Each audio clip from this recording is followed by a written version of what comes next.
Test, test, test, test. Hello, hello. Welcome, everybody. Hope you guys are doing well. Hope you guys have had a great week. Tonight, we're going to be talking about Naruto and Boruto. This is going to be a relatively chill stream. I don't have as as strict of an agenda, so to speak, in terms of, or itinerary rather, in terms of things to go over. So no, unless anybody wants to react to something specific, no philosophy lectures, no video analyses or whatever. Tonight, I wanted to take a little break from all that and just kind of talk about the transition between the end of Naruto as a series into Boruto. So I've come to quite enjoy Boruto, at least certain aspects of it, over the course of the past couple of years. Initially, I had no interest in it whatsoever. I think I saw a video by Swag Kage, maybe a couple of other people were involved. I think it was like Clyde the Weeaboo, Swag, and then a couple others. And at the time, I was like, I kind of, you know, bounced off of their interpretation. In other words, they were kind of saying they felt like Boruto as a character was kind of like a spoiled brat and was a bit of a Gary Stew and just kind of annoying. And they didn't feel like the series really was living up to the legacy of its predecessor. And I was like, yeah, that sounds like a bunch of shit. I'm not really interested, so I just didn't pick it up. And then after a while, Boruto kept coming up as a topic in debates, Naruto Powerscaling debates and stuff. And so I sort of begrudgingly decided that I was going to at least give it a shot, if for no other reason than to educate myself about the the topics that were being debated. And initially, I really, really didn't like it. And then eventually, I started to realize that the series itself, despite my misgivings with certain parts of it, it does tackle really interesting concepts and topics and themes. It also has some tropes that I find really compelling that are, kind of established in Naruto and kind of iterated on in an interesting way. Like, for example, the character who has an evil character dwelling inside of him that can be a source of power, but also an enemy, right? Like that's Naruto and Kurama to a T. That's something that is explored further by like JJK between like Itadori and Sukuna, obviously, and then Boruto and Momoshiki, right? I don't know what you would call that trope if there's a word for it, but that particular setup, that like narrative device or whatever, is something I find interesting. People who are adversarial, who are kind of forced into a situation where they have to work together, where does that lead their relationship? How does that inform them as individuals? Can they reconcile? Where does that go, right? And then, not to spoil anything, but there's similar themes to that in Chainsaw Man. Like, can you ever trust, quote unquote, an enemy, however you're defining the enemy? And then, where does that relationship lead? How much of yourself can you give into that relationship, so to speak, right? Interesting topics. Boruto also deals with the notion of fatherhood and just family in general in a way that I find pretty interesting. Initially, I think Boruto, like, part of the reason why I was repelled from it is because I go into it as a long, long time Naruto fan. I want to see the characters that I respect and value and admire or whatever, just find fun, represented in a way that I expect to see. So I want to see Naruto, who I view as a hero with flaws, but a hero nonetheless. I want to see that character being a hero. I want to see this cool, awesome, ultimate badass Sasuke, being in the spotlight, and Kakashi being in the spotlight and whatnot. And so when the series gets introduced and Kakashi basically has a couple of throwaway lines being like, hey, I am, sir, not appearing in this film. Like, I'm just not going to be here when Naruto's a deadbeat dad by certain definitions. And Sasuke is off, like, being also not a very good dad and roaming around and atoning and stuff. The initial chapters of Boruto felt to me, my initial reaction as a Naruto fan was like, this is disrespectful. This is a middle finger to me as a fan personally. It's not indulging my expectations, so fuck this. And I was really, really kind of against it at first. Over time, though, I think this is something that somebody else in the community actually pointed out to me, is that Naruto did not have a traditional upbringing, to say the least. Not only did he not have his own like mother and father figure or any kind of real surrogate family, not only did he not have like many stable friendships. He was also forced into a fucking war at age 16. He grew up as a child soldier and was facing death from like sadistic, you know, Momochizawa was literally called a demon. So at a very young age, he was facing off against these incredibly terrifying threats that would, um, in any sort of real life context, would like permanently scar the psyche of pretty much anybody. And this is just normal. Like children being soldiers is normal. Like in this world, and not just like teenagers, like little kids, like 7, 6 year old kids, like Itachi. Was brought into the, like graduated from the academy at like 7 or 8 or something like that. I forget. I think Kakashi graduated even younger. Minato as well. Like kids are getting sent on missions before they hit their teens. So it's it's a brutal world. Naruto never really had a chance to get to know what a normal upbringing is like.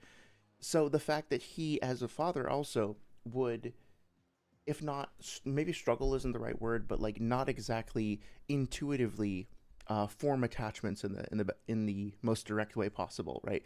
Maybe struggle with that a little bit is understandable. Sasuke as well. Sasuke arguably had it worse, right? Which I mean, it's debatable. Right? This is kind of the source of the conflict and misunderstanding between Naruto and Sasuke. At the end of part one is that like Naruto has his pain from being lonely, not having a family. Sasuke had a family and then it was taken away in like an incredibly brutal way.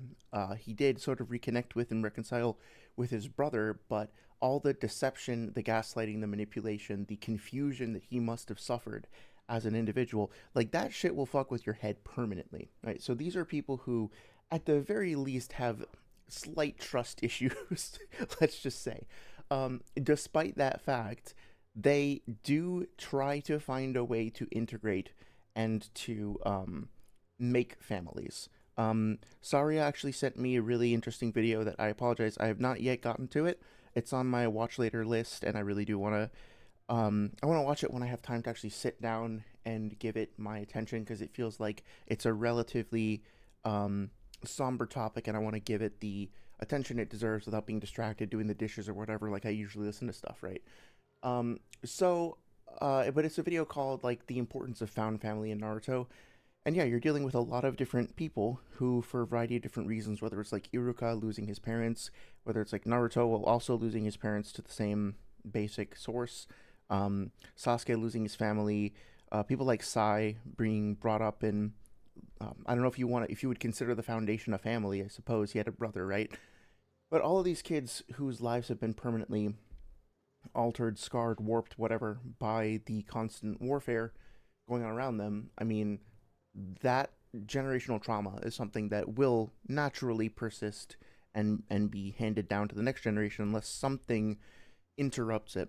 Naruto himself, I think, in Boruto, or like, so I understand that some people don't like Kaguya because it feels like her appearance is a bit of an ass pull. Like the entire series is about conflicts between shinobi and then all of a sudden aliens for 10 chapters, right? Like, granted, you can argue that the idea of Kaguya being an alien influence or whatever, you could find traces of it going back to much earlier in the series, but honestly, I think it's fair to say that her appearance feels pretty abrupt.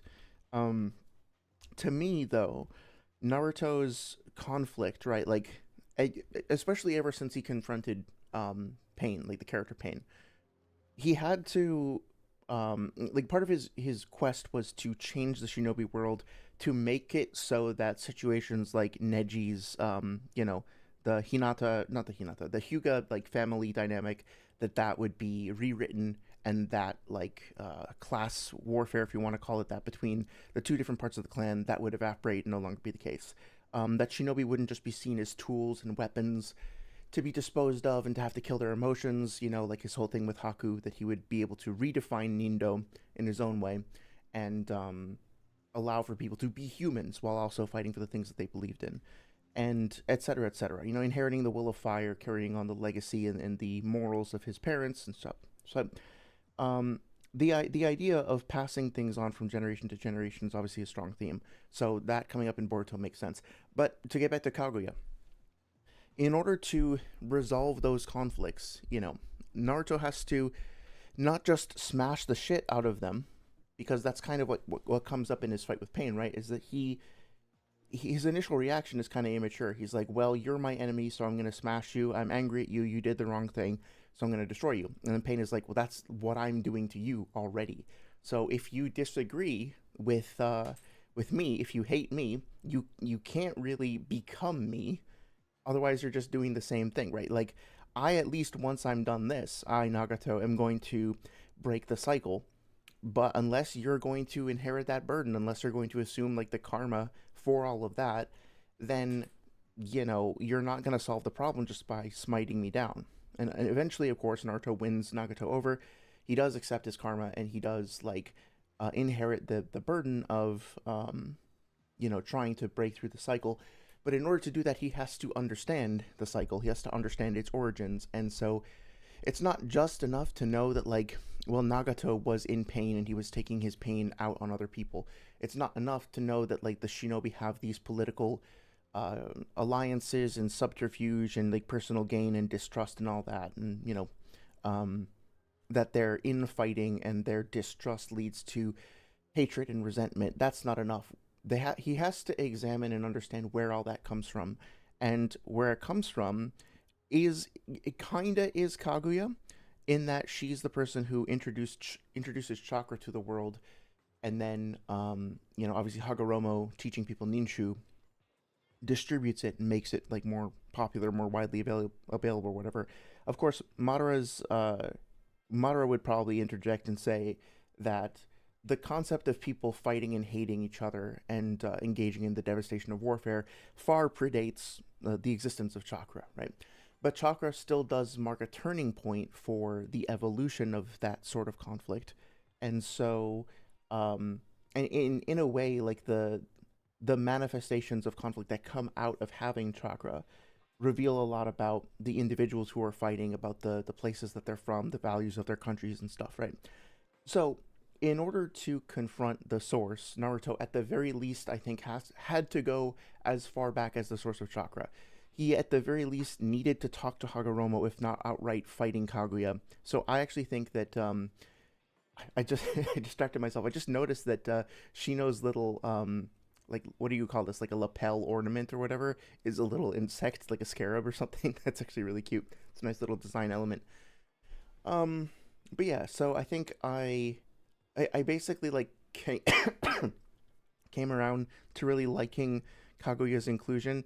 Maybe not so much as a character who gets. I don't think she necessarily got enough screen time to have a lot of depth to her as a person, but as a representation or manifestation or whatever you want to call it of the source of the problems in the Naruto universe, she's an interesting foil for discussion on that topic.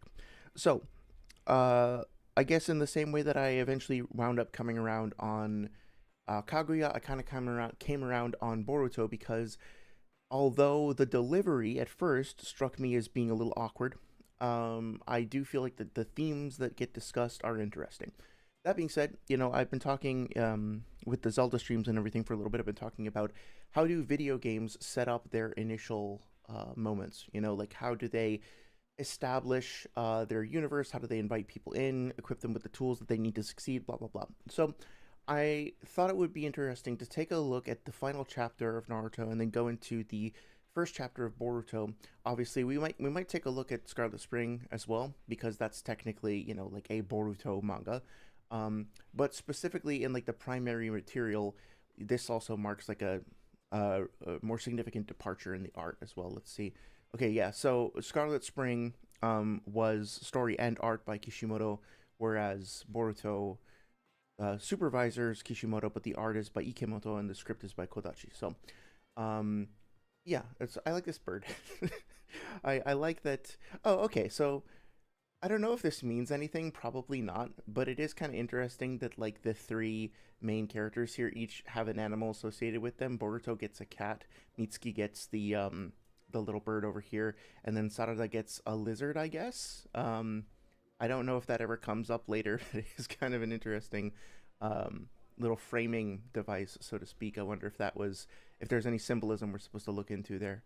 But yeah, that being said, I wanted to examine like how did Kishimoto try to pass the torch off to the next generation of owners of his manga, so to speak, of holders of the IP, given that generational transitions are so important to the story of Naruto itself. What can we find of interest, if anything, in the transition between the old and the new? And that being said, what what were like Kodachi and Ikemoto? What must it have been like for them to be in that position of inheriting this, and then what did they try to do with it? Um, was my initial rebound like frustration and hatred worth it, or was it more like a knee jerk reaction that wasn't fair? Honestly, I'll cut to the chase and say I don't think I was being entirely fair, but also I really don't enjoy the first few chapters of Naruto and Boruto, or of Boruto, excuse me. So I think hopefully you guys will agree that revisiting this will be kind of fun. That being said, I'm just gonna kind of start reading and free associating. If anybody has any questions or comments or other tangential topics you'd like to go over, I'm more than happy to switch around. This is just a general framing for the conversation for this evening. What else? I think that's pretty much it. I had the Hashirama discussion, I think, is pretty much wrapped up at this point. I would like to still do a stream on like a philosophy for power scalers.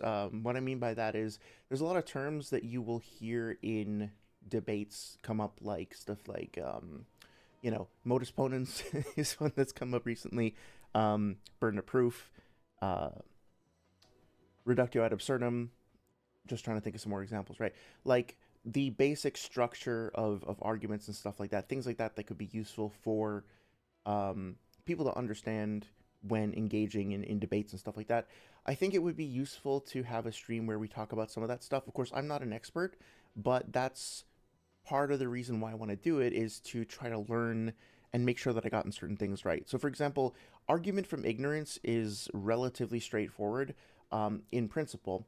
When you make an argument from ignorance, it's a logical fallacy where you're basically saying, because there is no evidence of this, then it is false, or because you don't have evidence for this, then your position is false, something like that, right? So if I say like, there's a invisible unicorn on the moon, and you're like, prove that that's the case, and I say, well, can you prove that it's not there? You can't disprove it. Since you can't disprove it, therefore, like, it's reasonable to believe in it, right?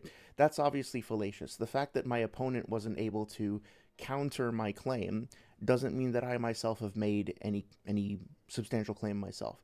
But it's a little tricky, especially once you start talking about stuff like quote unquote argument from expected evidence, right? Like we were talking about last time. The idea that, for example, we I think this is not true because you can observe black holes with radio waves, emissions, and stuff like that, right? But let's just say, for example, that there was no way for us to visually detect a black hole, but we could see that the black hole like had an effect on surrounding celestial bodies. So we could look at a region of space and we could say, okay, because we see these effects, like whatever, like gravitational lensing, we see like orbits of nearby bodies being affected and stuff like that. Although we don't see anything here in this region of space, we can conclude that there is likely a black hole there or something equivalent to that, some other undetectable source of great mass and gravity, because of the evidence we see for it. And then if we pointed to some other random ass area of space and said, okay, is it reasonable to think that there's a black hole over here? Well, if we look for that same evidence and then we don't see any of those things, then we would conclude, and this is the tricky part, will we conclude it is likely that there is no black hole there, or will we be more reasonable to conclude that, like, well, there's no evidence for this, so we just have to dismiss it for now, right? That's an important distinction. So even little things like that, I've been involved in not debating myself, but in a variety of different like online communities where people argue a lot. It's like back in my old like Reddit atheist days, cringe, I know, but still, people uh, use these terms quite frequently, quite abundantly, and despite that fact, there's still nuances to them that can be a little elusive, a little tricky to pin down. So hopefully that'll be fun. But and this is the last thing I'll mention before I actually get into the meat of the discussion tonight, is just that, man, this past week has been pretty intense work wise. Um, I you know I still consider myself pretty privileged because I'm working from home. I'm working a desk job and I can take breaks and walk my dog. It's not like I'm working on an oil rig or anything like that.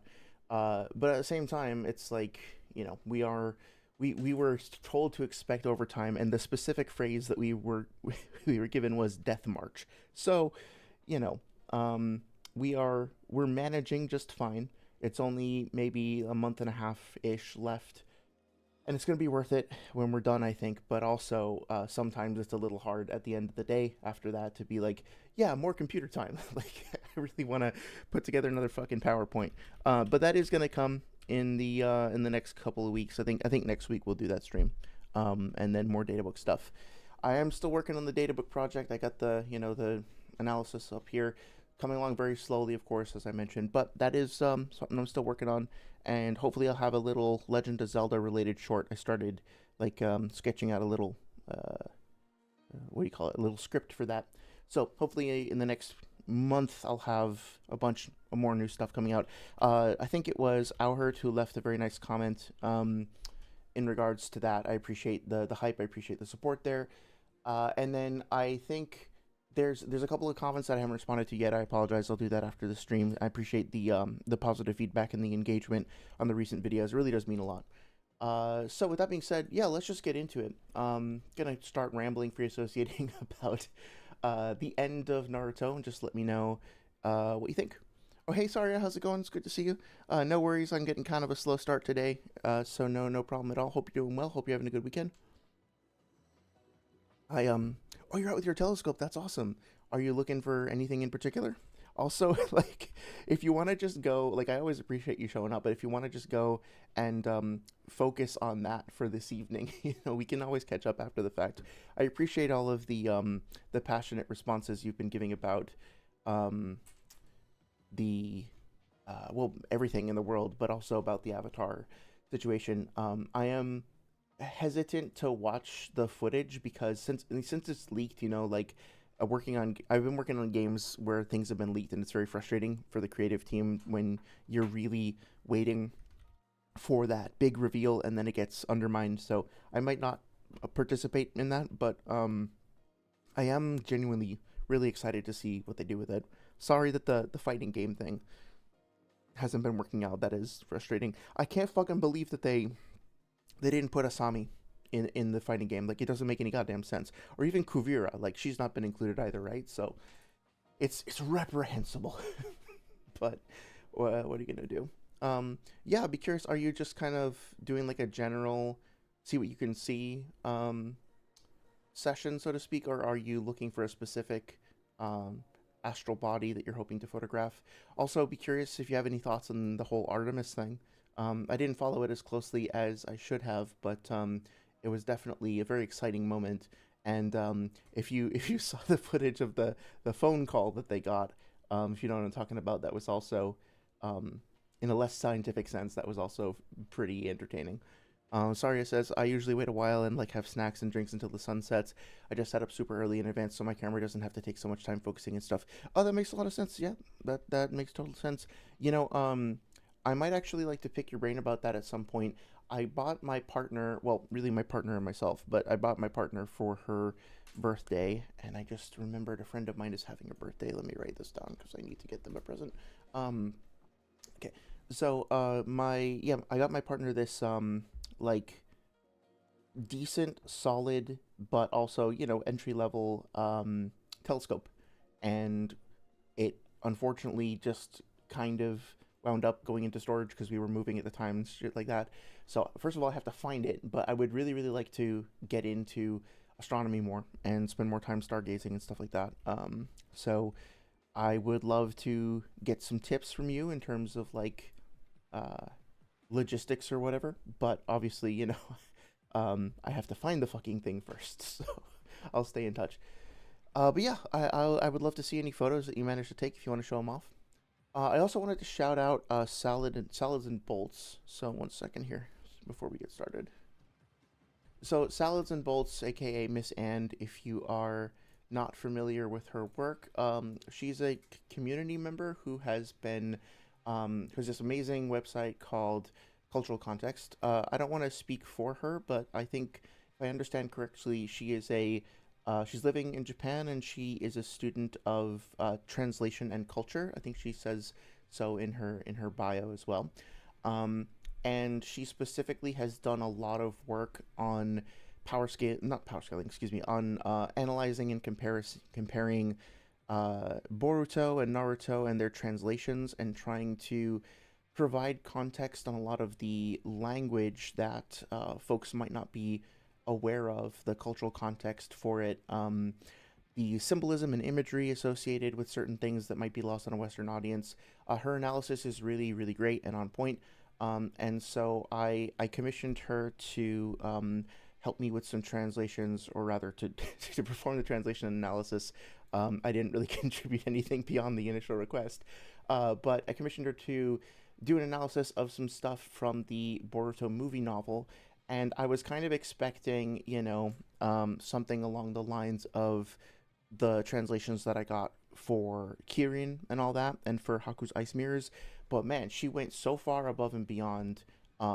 She provided all of this incredible fucking detail on, like, even like a single word like ogre or oni. I asked for clarification there. She provided essentially like a lesson on the history and of the cultural significance behind these terms, links to other resources. So if you're interested in learning about the statements from a power scaling perspective of like whether or not Momoshiki created his universe, what that means, um, and certain things like that from the novel, you will find that knowledge here. But even more so, more fascinating to me, is all of the cultural, historical, linguistic context that she provided. She did a fucking amazing job, and I'm really appreciative. So I wanted to shout that out, to express some gratitude there, and to encourage you. Like, I mean, obviously, I can't speak for her. I don't know what her schedule is like or whatever, but obviously she provides like very high quality translation services, as you can see. So I would encourage you to reach out to her if you have questions, or if you want to, like, support her work. Also, just continue or consider to check out her YouTube channel and stuff like that, because especially if you're a Boruto fan specifically, she has a lot of interesting information available on analyzing the books and their cultural context. So thank you again, Miss And, if you happen to check this out, for the amazing work. And everybody else, please go show her some love, go show her some support for her great work. Yeah. And then I'll clean up my website one of these days as well. Hey, very nice. How's it going? Good to see you. Um, yeah, thank you for the comments in Discord, and for the suggestions about the chakra system. It is a really interesting discussion for sure. I think that, yeah, to kind of reiterate what I was saying, I think for the purposes of just having an interesting discussion or debate or whatever, if I were if I were like arguing for a Dragon Ball character versus a Naruto character, I would like, quote unquote, let, like, it's up to me anyway, but I would let the Dragon Ball debater, or I would let the Naruto debater, like, use genjutsu feats, because I think it's more interesting that way. Um, but I do think it's also worth examining, like, how exactly, like, mechanistically, biologically, does chakra work? How does it integrate with the human with human anatomy, I guess is one way to put it. And I think to answer that question faithfully or whatever, in enough detail to be useful, I would want to go back and look at a few things. For one, I think it might actually be fun to do that real quick right now, before we launch into the Boruto stuff. So if we go to, I want to say chapter like 210, there's a bunch of little disparate moments like this throughout the series where I can never remember exactly where the whole thing with Kiba is. I guess it's before this, right? But there's a diagram in the Kiba fight that kind of shows a little bit about the setup of the chakra network. There's a diagram earlier on. Ooh, there's a diagram with Kakazu. Like, there's a diagram with the inner ear, and Zaku or Dosu's jutsu, and however that works, right? So there's a lot of individual, like little tiny things that are kind of scattered throughout the series that might be useful, and so I think piecing it together kind of requires going through all that stuff. Um, Let me see if I can find this really quick, um, just as an example, right? And if not, we'll get back to the Boruto stuff.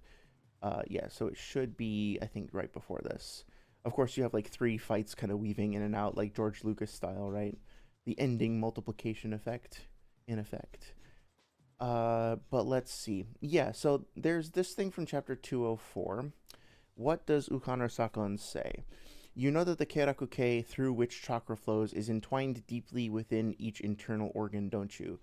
But to go into a little more detail, the Kerakuke is also involved with systems that control the functioning of the organs. It's related to the cells themselves, and even affects the protein of which the cells are made. It's intricate, complicated. In second state, I can dissolve and reform those cells and proteins at will using chakra. So regarding Genjutsu, I think that what this is saying is that, like, when you send chakra into another person's body, in order for it to flow throughout the body and to enter the cells and stuff like that, it does kind of need to, in order to like integrate in this particular way, like Shinobi have, it probably does need some kind of a network that's woven into the organs of the body. But that being said, uh, the question still remains as to, like, okay, well, do humans in the Naruto universe already have this very specific, like, circulatory system in existence, circulatory four chakra, that then weaves in with their other shit? And then when Hagoromo showed up, he was just like, yeah, I'm gonna put this in your already existing channels. Or did he, like, grow the channels inside their bodies and like introduce that into their genome or something? Like, I don't know. It's an interesting topic for sure. I think maybe, like, this is a knee jerk reaction that I'd have to research more, obviously, but like maybe what's being said here is that chakra can just affect the body in such a way that it causes structures to generate, and like, structures that facilitate its transmission. So think of it like, I don't know, if you have like a sandy hill or whatever, and you start, like, it starts raining, like the rain will eventually like coalesce in certain places as the water is going down the hill. It'll form channels, and then those channels will get wider and broader, and then little forks will come off of those channels, right? So um the water isn't like, the water's like kind of making its own pathways in the surface as it flows through it. So maybe it's something like that. Like, you can just send chakra through somebody's body and then these things start to grow. I'm not sure, but I do think that they are referred to as meridians as well, right? And meridians is a concept that comes from like Chinese medicine, traditional Chinese medicine. So it could also be that, like, in the Naruto universe, um, these, like, the characters themselves do actually just have this shit in their bodies to begin with, and then the chakra just kind of like hops onto it. I'm not sure. This is just from the Wikipedia page on it, but very interesting topic for sure. um Sorry says, also, yes, I'm someone who feels very strongly despite being on the younger side, because the apathy of the world has straight up ruined my generation's lives and those coming after me and further. Yeah, I think there is a lot of apathy and passivity in the world today. It's easy to get totally fucking overwhelmed by the state of everything, and I think passion and care and like that fire, so to speak, can be very healthy. Um, I hope that you will also, well, I don't know how to phrase this exactly, but like, I think it's good that you're staying connected to good people as well, because I know from experience in the past that, like, the anger itself can be like self-perpetuating, right? And then that can be exhausting in and of itself. But it, for what it's worth, like, the things that you've been sharing don't read as anger so much as indignation and passion, not just like wrath or whatever. So I think it's good. You know, feel free to share. Again, I might not always respond to everything in detail, also just because I'm pretty exhausted as well. But it's always really nice to hear your thoughts, and I do genuinely appreciate the passion. So please feel free to share at all times. Saria says, as for Avatar, everyone is leaking the full movie. Oh shit! Because Paramount sent it to a guy on accident. It's so funny, but it also shows how little they care about this franchise. Oh my god, I that's so sad though. Like, I mean, like I know that okay, Paramount doesn't care and stuff like that, but I can just imagine if I'd been working on a game and like well, the game that I'm working on right now is uh being published and managed by a corporation that I really don't care for, and the upper management, not directly on our team, but the people who are kind of pulling the strings above us are kind of dicks, and I kind of don't vibe with them at all. But that being said, there are hundreds of people who have contributed to trying to make this thing the best thing that we can, and ultimately like we are persevering through the bullshit in support of each other and of the players, and we need a little bit more time to bring everything home. It's like the last couple of months really make all the difference in the world, and so if somebody leaked the game now, I don't care. I would be fucking pissed. I would be like devastated. And I think a lot of people would be too, because that is denying us the opportunity to at least like send it home, right? Um Part of the shit that gets us through the process of dealing with all of that bullshit is just like looking at the light at the end of the tunnel. And if instead of letting us get to the end of the tunnel to see the light, somebody just comes in with like a bulldozer and bursts through the side of the tunnel and is like, "Hey, everybody, look at these fucking guys in the tunnel!" Haha. Like I would be so fucking mad. It's happened. It hasn't happened to me before, but it's happened like little bits and pieces of projects that I worked on have gotten leaked, and then like friends of mine have had entire things like spoiled, and it's just so disappointing when that happens. So I can simultaneously be kind of pissed at Paramount, but also is it Paramount? Did you say? Yeah, Paramount.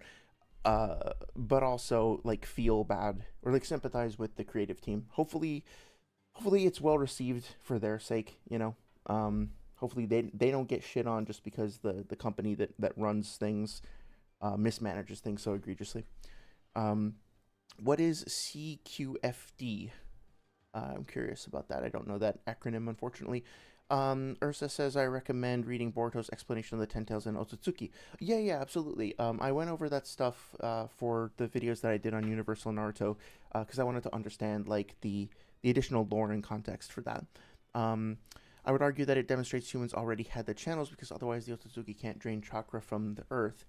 So I think that the idea that Amado explains is that like when the Otsutsuki go to different planets, they they drain all the life force and genetic information out of the planet, right? So if they were to find a planet that's just like plants and insects, they would still potentially plant a chakra fruit there or plant a fucking ten-tail seed there and drain that stuff. That life force then gets turned into a cinnabar pill, and the cinnabar pill boosts their energy and grants them the genetic information from the thing that they consumed. And then they themselves have chakra, right? So, like, I think what it's trying to tell us is that, like, the originators of chakra were the Otsutsuki.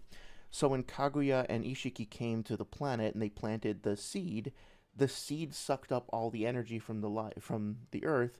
Then Kaguya ate it herself, and then like her chakra was boosted, but then she had a kid, and the kid got some of her chakra, and uh, that child Hagoromo, I guess Hagoromo and Hamura were both like bestowed with or like imbued with chakra or whatever, and then they started giving that to other people, and Kaguya wanted it for herself, so she got pissed. But without the introduction of that the people of Earth wouldn't have like spontaneously developed chakra from their own. It kind of like on their own. It kind of needed to be seeded to them like Elden Ring style, right? That's how I interpreted it, but I'm definitely not saying that that's like a hardline stance or anything. I'll have to go back and review it. Meridians are a good example of why cross-verse works because many verses also imply the existence of nodes or meridians. Okay, great. Then, yeah, I think that's a perfectly reasonable way of framing the discussion around cross-verse debates.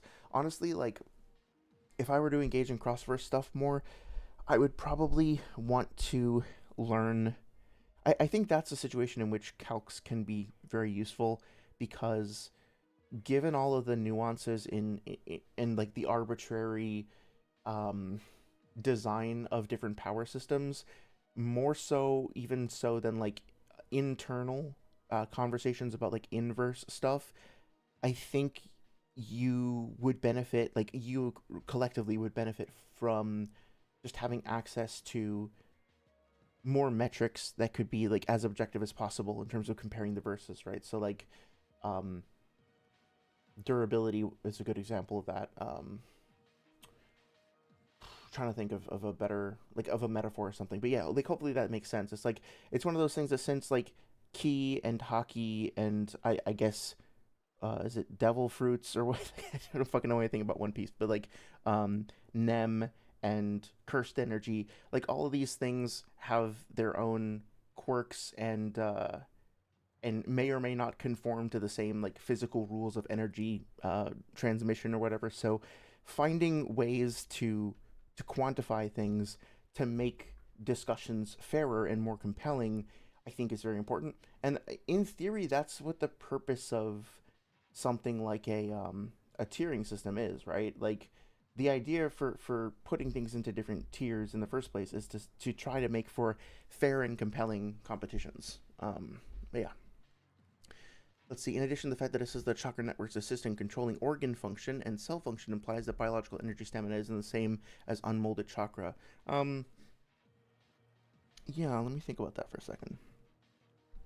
So I think that, in chapter 90, the explanation that Ebisu gives us is that stamina represents like the energy in your mind slash soul and the energy in your body, and you combine those two energies to make this thing called chakra. Um, but then we get this additional uh, notion that chakra itself is is like an energy source that then also can flow through and enhance the body. So yeah, it's a little weird. It's one of those things where, yeah, I want to go back and do more research and try to see if I can understand it better. Out of curiosity, I'm trying to remember where the Hinata Neji fight is. Is it somewhere around here? Yeah. So let's see if I can find the. Yeah, here we go. So the Kerakuke is kind of like this is chapter 79. Is kind of a network of energy lines spread throughout our bodies in much the same way as a human circulatory system. It's like a system of vessels that carry chakra through the body. Okay. And it does seem to be so, like, I guess characters in Naruto have a nervous system, a circulatory system, and a chakra system, and these three things are interwoven to certain extents, right? Passageways for chakra, yes, and it's delicately intertwined with the organs that manipulate chakra, attack the Kerakuke, and the organs will suffer. Okay, so yeah, so this is what you're saying, right? The organs manipulate chakra. Okay, take a chakra research approach. There's no way to strengthen the internal organs, right? At some point, he says something like that. Okay, along the along the Kerakuke that we spoke of earlier, there are 361 chakra points, no larger than the prick of a pin. These nodes are called tenketsu, and in theory, if you can accurately hit them, you can halt the flow of an enemy's chakra or enhance it, controlling it in any way you wish. Okay. Yeah, I don't know if this is actually giving you any useful information here, but it does seem like there's this third network. And does that mean that it was something that was part of the human body beforehand, or did Hagoromo help like cultivate that? I'm not sure. Unless, I guess, like the other potential explanation here is that the characters in Naruto aren't really experts on their own biology, and they're kind of using these esoteric like terms to refer to uh these like anatomical systems as best they can. Thank you. As best they can, but they don't necessarily fully understand how it works from a scientific perspective. So they're using the same sort of language that people like of their time period in our world, from a similar cultural perspective, would also have used. But that doesn't mean that their own understanding of their own science is correct, which is an interesting nuance, right? Like we assume that the narrator is giving us reliable information through Kakashi or whatever, right? I think we would all assume that like if a character turns to another character, quote unquote, the audience through another character, and it's like, let me explain to you how cursed energy works. This is how blah, blah, blah, right? Like we assume that that stuff is meant to be taken literally, and that the character knows what they're talking about, because apparently the function of that is to inform the audience of like how the shit works in the first place, right? So that's a fair assumption I think that we often make. But at the same time, it could be that the characters themselves have certain limitations in their knowledge, and then that gets expanded on later, right? I'm not sure. This is really, really interesting, actually. Um, Let me see. In addition to the fact that it says that the chakra networks assist in controlling organ function and cell function implies a biology. Yeah, yeah, that makes sense. So hopefully that was is interesting as well. Saria says, CQFD is a French thing. It basically, ce qu'il fallait démontrer, you know, it's like saying this has been shown to us. Oh, yeah, this has been demonstrated. And by that I mean Paramount demonstrated. Is that the same as saying like QED, like quod erat demonstratum? This by going, actually the movie won't be in theories for a poorly performing streaming service, and now because it was trying to be forced onto a streaming only thing, it's like, oh, now some random guy has the movie and others do too. Yeah, that super sucks. There should have been better quality control, as well. That's fair to say. Like if they're going to, they have this franchise that apparently means a lot, that they're investing a lot of time and effort in, to like, why are they not QCing this better? Why do they not have better security protocols about this stuff? um Interesting thing, by the way, this just sort of just happened to notice this recently.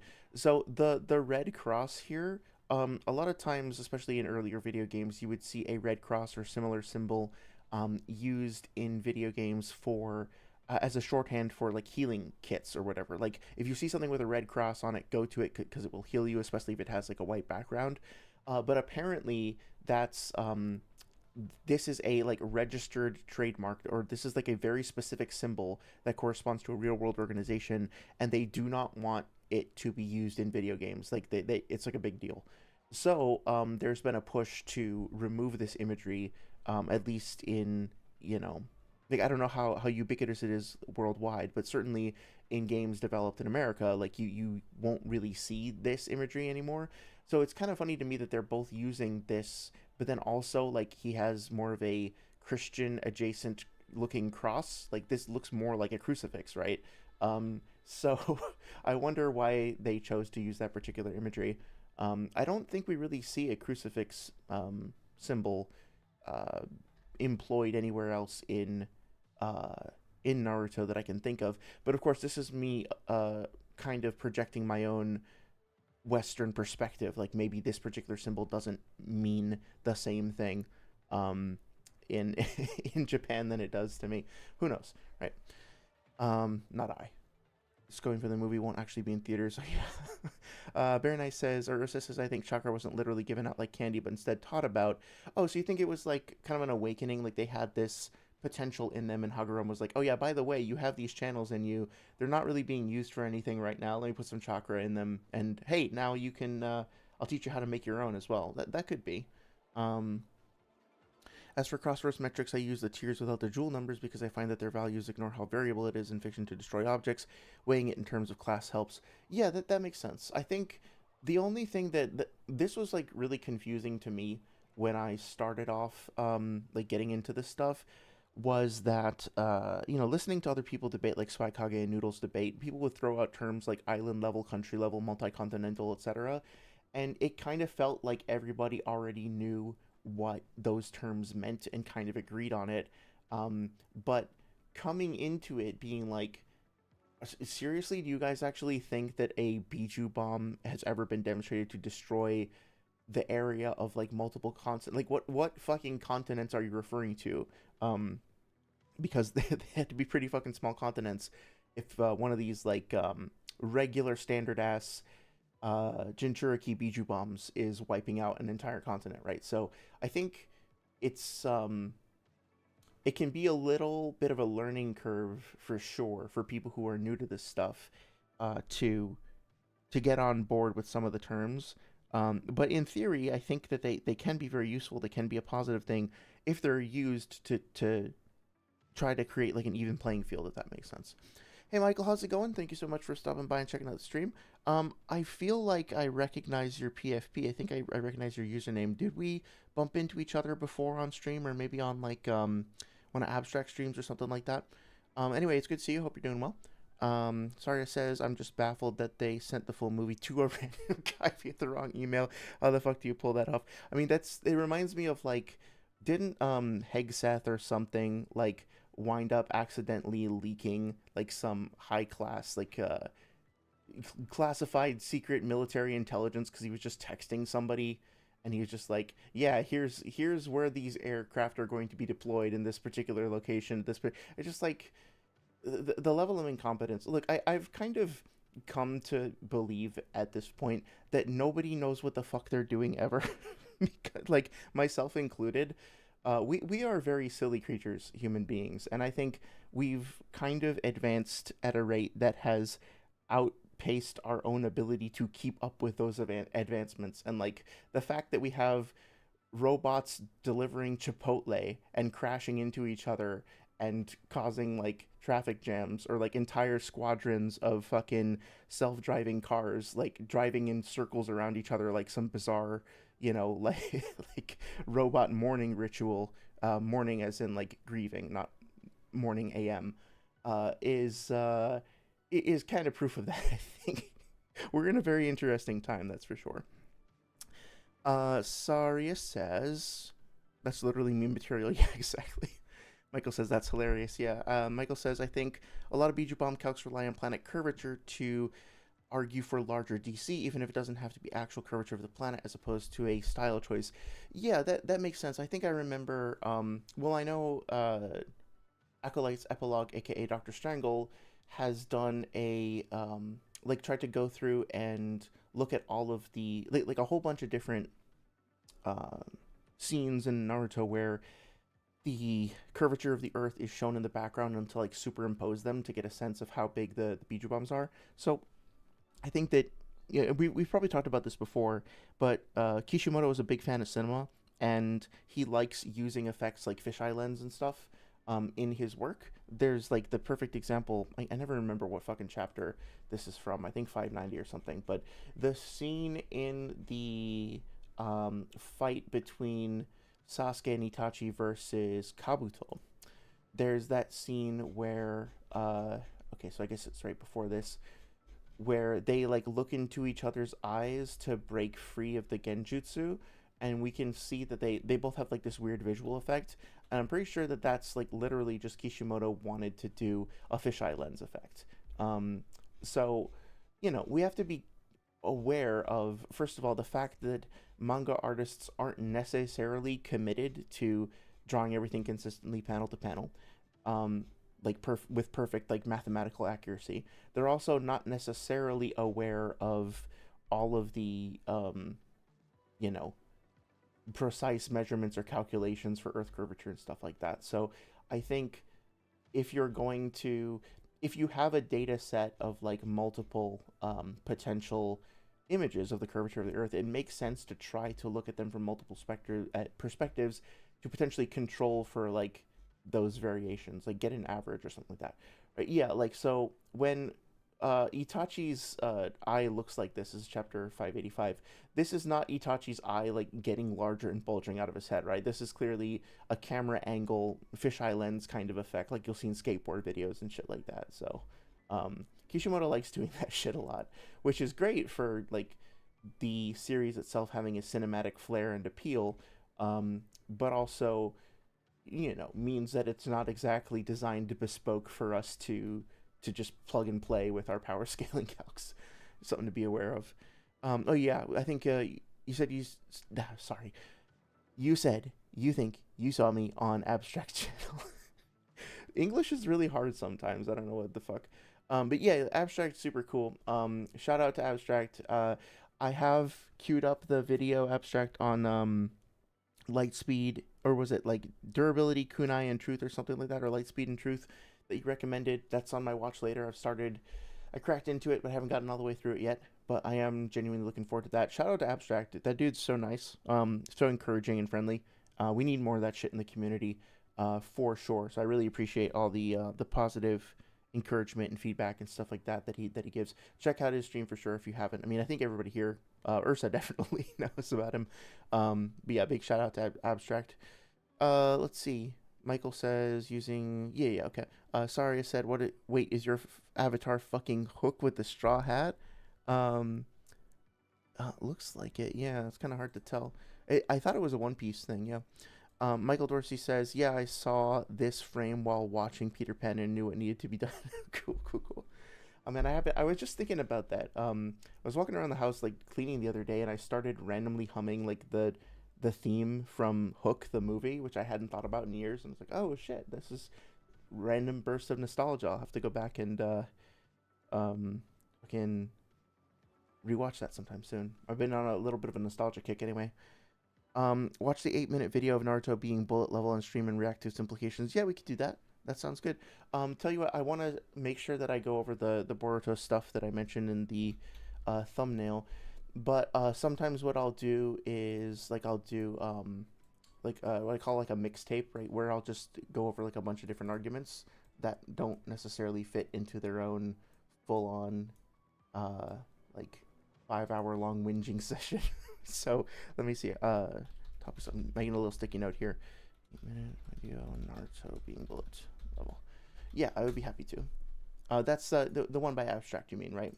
I listened to I think a 15-minute video where he was talking with somebody else, like having a friendly debate from a couple of years ago, maybe about Naruto being bullet level. I think I might be getting confused, but yeah, I enjoyed watching that for sure. Yeah, you can probably tell I'm pretty tired, but I want to go for at least another hour just to stay consistent and chat with you guys, like catching up with everybody. So that being said, yeah, let's just go through the chapter. Of course, if you guys want to talk about anything else, let me know. I am just going to be looking for, trying to put myself in the shoes of Kishimoto, which is like obviously not really possible. So few people have ever been in a position like this throughout human history. I mean, you create something that influences millions and millions of people, becomes a cultural touchstone in a lot of ways, spawns all these other different forms of media, and is also like scrutinized by, um, generations of fans. Um, how do you how do you live with that? Like not in a negative sense. It's just like going back to my video game stuff. Like the first game that I ever worked on was about 4.5 years. I started off in QA and then I worked my way into other areas. And for the first couple years, like the game was not announced, we could not talk about it at all. It was like we were totally under NDA, and so I mean, honestly, it's like whatever. Like we could have told our family or whatever, but I didn't. Like I took it super seriously. So I was working a lot of overtime and I couldn't tell anybody what I was doing, and it just like kind of took over my life. And then when we finally released, my initial reaction was not like I was really happy. I was really satisfied that it was like out in the public and people were responding to it, and they responded pretty well, I think.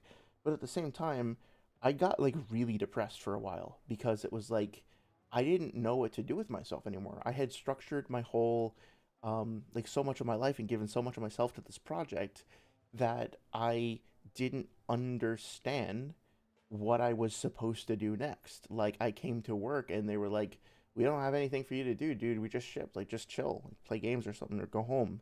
Like I can't give me. I need more work. Like I really struggle with it. So like now imagine that you have this franchise that you've basically been working around the clock on, and like don't get me wrong, I know for a fact that Kishimoto worked way the fuck harder than I probably ever will in my life, and sacrificed like so much for this series, and then it's like not only does he have to let go of it, but he has to also pass it off to someone else and hope that the legacy that he is uh is transmitting like winds up getting respected, because if it's not, then that reflects negatively on him and his whole like artistic career, right? It could potentially tarnish that.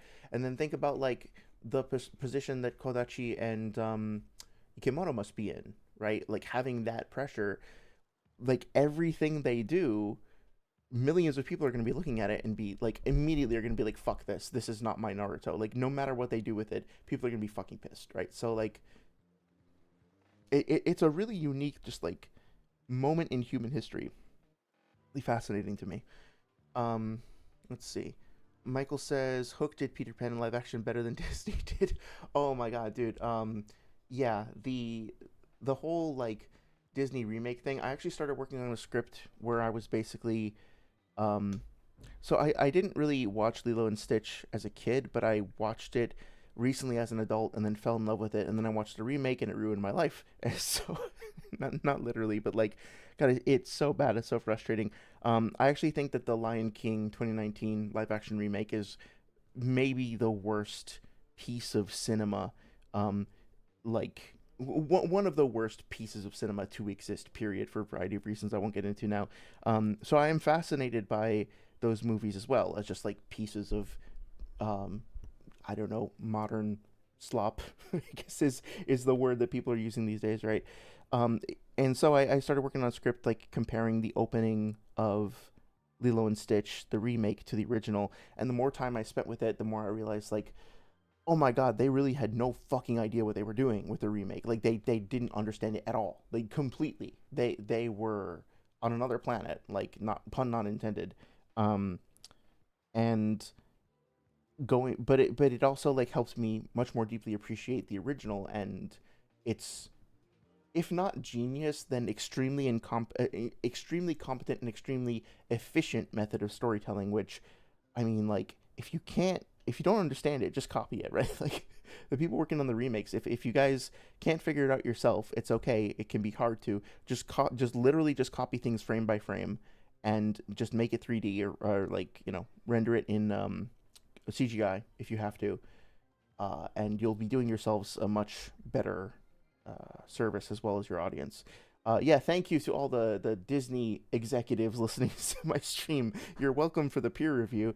I look forward to seeing your next amazing piece of work. But yeah, um, where do you have Naruto's AP and speed based on your present understanding?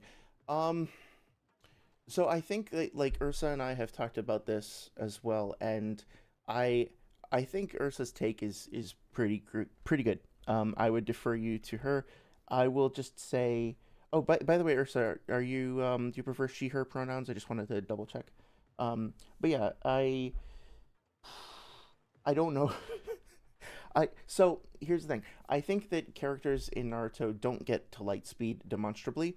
I think that there is not sufficient evidence to point to that. I do think that characters getting to speed of sound is probably reasonable. And I have no real problem with them getting significantly faster than sound, to the point where, like, based on the design and the framing and the narrative around certain abilities, like lightning style, I don't really have a problem with the idea that characters can, in short bursts, like, uh, move as fast as lightning. Um, I don't think that they can really sustain that speed for very long, and I think it mostly applies to combat as opposed to long distance travel. But that being said, if you want to argue that some characters in Naruto can pull off, especially like getting to like Sage of Six Pass level, can pull off lightning speed feats, I'm not going to be upset about it. Um, when it comes to like AP and DC, I think that intuitively, personally, I don't think that any of the main like human characters have a DC feats that are anywhere near planetary. I think that they might be getting to country level, maybe continental, but I don't even know how what kind of what size of a landmass we would have to look at to qualify for that tier. Based on what I've seen, I'm highly skeptical of that. I think country level is fine. I think the Ten Tails Biju Bomb is probably country level, and anybody that scales to that, you could say is country level. But none of the characters in the series that I've seen personally scale to planetary or above. The exception can kind of come in the form of Kaguya, because once you get to the Otsutsuki characters, if you're willing to say that you believe that um, the Otsutsuki can create their own dimensions, that those dimensions have planets and they have stars, and that they can create those planets and stars with a single gesture, right? Like, if Kaguya is like, fuck it, I want to have a new planet in my dimension, and so she just like goes and does it, right? Whether that means she has to absorb chakra from another planet first or whatever, it doesn't matter. Whatever prep she needs to do, once she does that, she's capable of making a planet, and that the energy involved in that would be planetary, then fine. I think that's probably a perfectly reasonable approach. I think we can get into the nitty gritty. Like, if we were in a debate, I would be like, okay, we have to define planetary. Planetary means a certain amount of energy output, so we'd have to measure the size of our planet, the size of our dimension, the size of our star, whatever, and make sure that it fits the tier if we're getting into the whole debate bro mentality. But just casually, headcanon and stuff like that, I don't mind the idea that Kaguya, with certain feats, or maybe even some of the other Otsutsuki, like Momoshiki, can, with certain conditions, um, do something that's planetary. I will point out, like I've mentioned before, that in the games, even some of the craziest feats, like um, Hagoromo, Ashura, and Indra, like teaming up, like they're the strongest abilities that we ever see don't even come close to cracking the planet.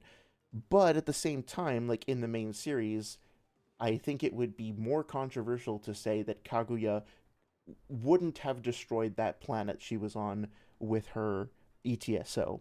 I think it would be less controversial to say that she could easily destroy it and rebuild it with ETSO. So if we put aside all the like nitpicky debate bro power scaling terms, I'm happy to just say that the Otsutsuki are planetary in DC. If you can demonstrate that DC can chain scale to some AP or durability feats, I'd be willing to grant that too.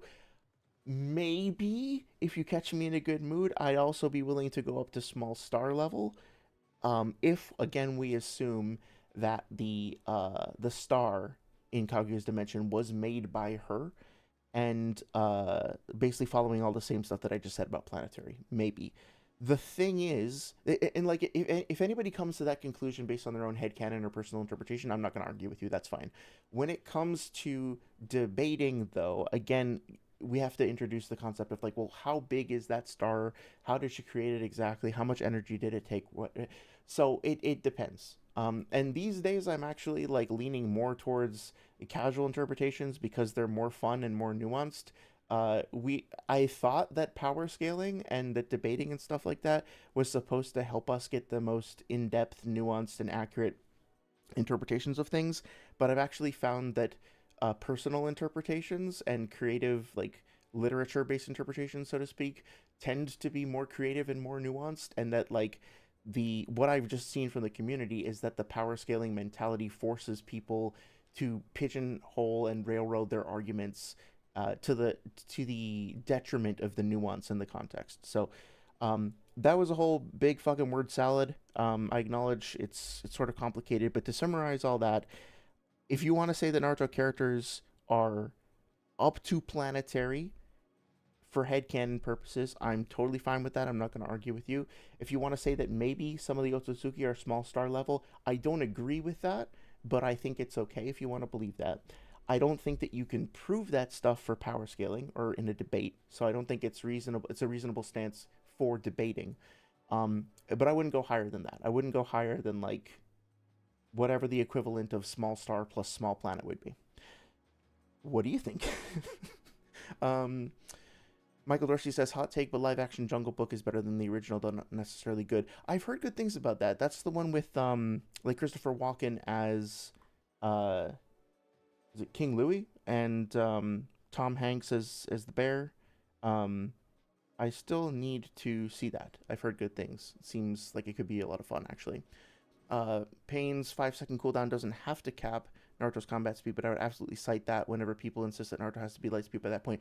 Oh yeah, 100%, 100%, right? It's like that's kind of my perspective. I think I'm kind of realizing that my perspective on things like light speed in Naruto and universal in Naruto are somewhat reactionary in that I personally never would have come to the conclusion that Naruto characters are light speed are or universal or anything like that on my own.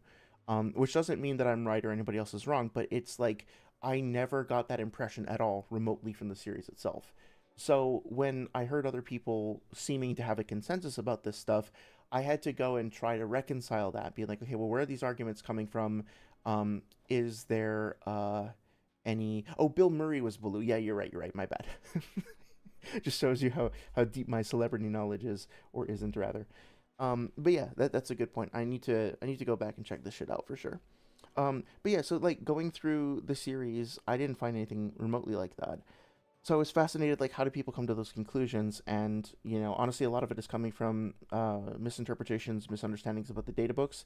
But also, I think that it's interesting to go through the series overall and look for anti-feats to see, like, okay, are there instances in the series where characters are highly incentivized to be moving at the speed of light, and like it really doesn't make sense for them not to if they can. So as an example, since we're on Boruto anyway, let's go to chapter like I don't remember exactly where it is. Is it 79 or something? Um but like when they're super idiot. What a great panel. I should have used that for the thumbnail. But like when Naruto and let's see. Fuck, I don't know if I'm gonna be able to find it, but remember when like Kawaki shows up outside the village and he's um basically like Naruto is trying to speed over to him before the omnipotence goes off. Um they detect him X, Y, or Z number of clicks outside the village. If I remember correctly, a click is like 20 kilometers or something. So or no, that's not the case. But like the total distance is like 40 kilometers. I think we looked it up at some point, right? And so it's extremely important that they get to Kawaki as fast as fucking possible. They really, really need to get there, like right away. And they are trying to get there as fast as possible. And it is specifically mentioned that, like, an exact numerical number for how far away they are. And we see characters have, like, multiple extended conversations over the course of the travel to the destination that we can clock out as like basically being like if we put all the data together, it just doesn't make any sense for these characters to be moving at the speed of light, right? Like it doesn't add up. Now people will respond to that and say that like, okay, that's just travel speed and not combat speed. And sure, I do understand and accept the difference between I don't know if I'm gonna be able to find this right now, sorry. I do accept that there's a difference between travel speed and combat speed. But the point is, like, the way those conversations go is I'm like, okay, well, here is an anti-feat that I think adds context for Naruto characters not having light speed, travel speed. They're like, well, that's just travel speed. What about combat speed? I'm like, okay, well, can we at least agree that it doesn't make sense for them to have light speed, travel speed, and then we can talk about combat speed, right? As opposed to just shifting the goalposts back and forth. What I would encourage anybody to yeah, right, so Boruto's chakra detected near the stone faces 3 clicks west. Let's see, how far is a click? Okay, a click is 1 kilometer. Okay, so that's 3 kilometers. For Sasuke to get to like 3 kilometers away in the speed of light would be like a tiny, tiny fraction of a second. So he should be able to get like to that location literally in a fraction of the blink of an eye.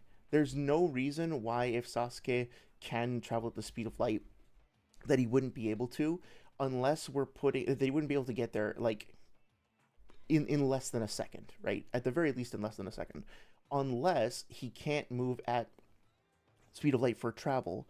But if that's the case, why can he only move at the speed of light when he's like throwing hands or kicking or whatever, and he can't do it when he just like wants to jump or move at a long distance, right? Like that's I think a reasonable question to ask. And now we start to get into this weird situation where like how do we put all those disparate pieces of information together and actually construct a model of how fast these characters can talk? Because again, like this is extremely high stakes right now, and look at the extent of this conversation. He knows where what's his name, where fucking Boruto is. They have this extended fucking conversation this whole time. Even if like Sasuke was the speed of lightning, he should be there within like 10 seconds, right? It's not a precise number, but he should be there like right the fuck away. This is like multiple minutes probably of this conversation going on. Where the fuck is he? Why is he taking so long? It just doesn't add up, right? So this is just one thing. Maybe my interpretation is incorrect here. Maybe this is out of pocket. What I would encourage anybody who wants to learn about Lightspeed and Naruto, though, is to really try to put that in context and go through the series and look for examples like that. Like, look for instances in which characters are really trying to get someplace as fast as possible, and then say, okay, if they were moving at the speed of light, how long would it take them to get here? And then see if it actually makes sense, right? Like, there's I forget where when this happens, but there's a moment where like I think they're going to the Sand Village or something, and the characters are like, "We are now." Oh, you know what? You know what? Actually, I'm kind of starting to remember certain things. Um, I don't know if I'll remember off the top of my head where it is, but there's that beat where Gara is moving on his sand to get back to take Naruto around the battlefield, right? So I think it would be after this, like Naruto quote unquote dies, and Gara is like zooming across the battlefield. He picks up Naruto and he says he's healing them while he's en route and he's going to Minato, right? So we could look at a calc for how fast Minato, or like how far away these characters are. And we could use that as part of our metric to, we would need to use that as part of our calculations, right? But think about how far you think the battlefield is. Like, do you think they're a mile away? Do you think they're 10 miles, 100, 1,000 miles away? Okay. Let's just say that they're 1,000 miles away. Gara puts Naruto on his sand and says specifically, like, I'm going to go as fast as possible, I think. I forget where exactly um, he says it, but he says, like, I'm going to go as fast as I can. And even if he doesn't say that specifically, like, they are trying to get him there. Um, okay, that's why we're hurrying. There's got to be a way to save him, to wear the fourth Hokage. Right now, there isn't any other way to save kilometers. Several kilometers. Okay. So they've just started moving. We get a figure from Gara that the battlefield is like several kilometers apart. Let's just highball this and say that by several, he was actually like massively lowballing and it was actually 100 kilometers. Okay. So they're traveling, they have to travel 100 kilometers, right? They're able to travel in such a way that, like, they can still hold this conversation. The conversation is at least a couple of seconds. Gara says, I'm going at full speed. He literally says, I'm going at full speed. So his full speed is not fast enough to cover 100 kilometers in a couple of seconds. So it would be vastly, vastly slower than light speed, because light speed will get you around the planet 7 times in a second, right? Like, light speed is insanely fast. 7 times around the entire planet in 1 second. But Gara can't, like, go 100 kilometers. Can't even go. Honestly, it's probably below 10 kilometers since he's using the word several, but let's just assume it's 100. He can't do 100 kilometers in a couple of seconds going at fast speed. And people will try to say that, like, Gara in part one, like, his sand specifically is, like, massively hypersonic because it blocks the explosion. Like, when he was a kid, right? Like, his fucking when he was a baby, basically, like a toddler, right? He was like 5 or 6 or whatever when Yashimaru blew himself up. um he that his sand at that time was massively hypersonic because it intercepted the explosion, like the shockwave from the explosion, and protected him. But apparently he's much slower as an adult. So, like, there's another example. If you genuinely think that Naruto characters have light speed movement under any circumstances, then if Gara is meant to be included in that tier, how does this make sense? And then if you want to just say, okay, well, that's travel speed, not combat speed. Okay, well, then how do we reconcile a character being able to, who uses his sand specifically for combat? How do we reconcile that with him supposedly not being able to move at light speed? And then if there are any other feats of, like, if we use Gara's sand as like a measuring stick, are there any other characters that we think are light speed who get matched by Gara's sand? Like, do we think that Sasuke is light speed? Okay, if he is, and he's getting outsped by Gara's sand, that's an issue. If Madara gets impacted by Gara's sand, and we think that Madara is the speed of light, well, that's an issue, right? So again, it's one of those topics where you kind of have two options. One is you can just take a databook statement out of context and be like, well, it says so in the databook, so it's true. Or you can look at a bunch of different feats from across the series and really put everything into context, which is a massive fucking pain in the ass because the series is 700 chapters long. Plus, there's like all the spin offs and stuff and the novels and whatever, and it takes fucking forever, and it's impossible to keep everything in your head and then try to come up with like a theory based on that. That's really hard. It's really annoying. So people don't want to do that. I get it. I don't want to do it either. But I think that's kind of what it would take to come up with like a unified theory of this shit. Hopefully that seems fair. Let's see. Michael says, I know travel speed and combat speed should be different categories, but given the mechanism for Gara controlling his sand should be the same between the two. Yes, exactly. Does this downscale Gara's sand combat speed and the other jutsu that we're keeping pace with it in the 5 comics? Yeah, I think you precog me there, right?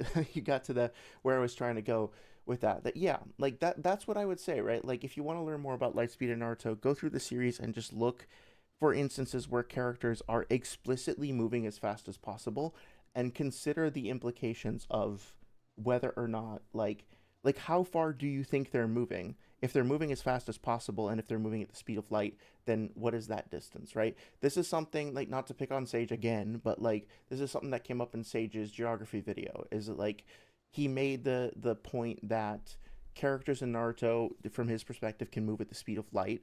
So if characters can move at the speed of light and they're traveling at the speed of light and it takes them like whatever it was 20 days or something to go from, or even just to go from like Konoha to the like Sunagakure, right? It takes 2.5 days for characters to travel that far. I don't think he said this specifically, but just as an example, right? Like if it takes Shinobi 2.5 days to get that distance and those shinobi could move at the speed of light, then that would mean that like the Naruto planet has to be orders of magnitude larger than Earth, because the again like 1 second equals 7 times the circumference of the Earth. So it would be that over the course of 2 days you get like a massive fucking planet. But that's kind of my point, is that like if you do take these characters speed it, like if you do give them the ability to move at light speed, this has massive implications on things like the geography and the size and the topography of the world, which then should have implications for things like the surface gravity and stuff like that. And basically we just have to kind of, the deeper we get into that perspective from a power scaling point of view, the more and more we have to question our assumptions about the physics and the like rules of how the Naruto universe works mechanically, which we can do. It's not like we shouldn't have that conversation, but it just gets really, really fucking messy really quickly. And if you want to build a model around that, I think it's important to consider all the implications and start building out that theory. And I haven't really seen anybody do that convincingly yet. So I do think that, yeah, that you can. I don't want to use the term downscale specifically because that makes it sound like there is an assumption of characters being light speed and I'm just downplaying it for the sake of like lowballing or whatever. I'm just trying to figure out where they actually are, and I do think that like looking for speed anti feats is a way to give more context for that. Hopefully that seems fair. And all of this came out of me trying to say that like I think I should do more of this myself, because my contributions to this conversation so far have mostly been looking at other people's arguments and saying, no, I don't like that one. No, that one doesn't work. That one sucks. I don't like that. Right. As opposed to actually making my own arguments. And so if I were to get into a debate about Lightspeed Naruto, which may or may not happen, that will, sorry, I lost my train of thought. If sorry, let me rephrase. If I were to get into a debate about Lightspeed Naruto, which actually may happen, depending on how things work out in the coming times, then what I would probably do is be like, okay, my opponent, you go ahead and try to prove that Naruto characters are light speed, and if I don't agree with what you're saying, then I'll nitpick it and like challenge your burden of proof. I don't know what I would really do to go on the assertive though, apart from what I'm saying now, right? Like in order to contribute equally to that debate, I feel like, to be fair, I should go back through the series and look for more anti-feats like that I can turn into proactive arguments. Because otherwise, I'm just being the nitpicky asshole who's like, no, I don't like that, right? Um, so yeah, hopefully that seems fair. Ursa says, I always remember that travel speed and combat speed can be averaged out in combat because mechanically moving your limbs is used for both.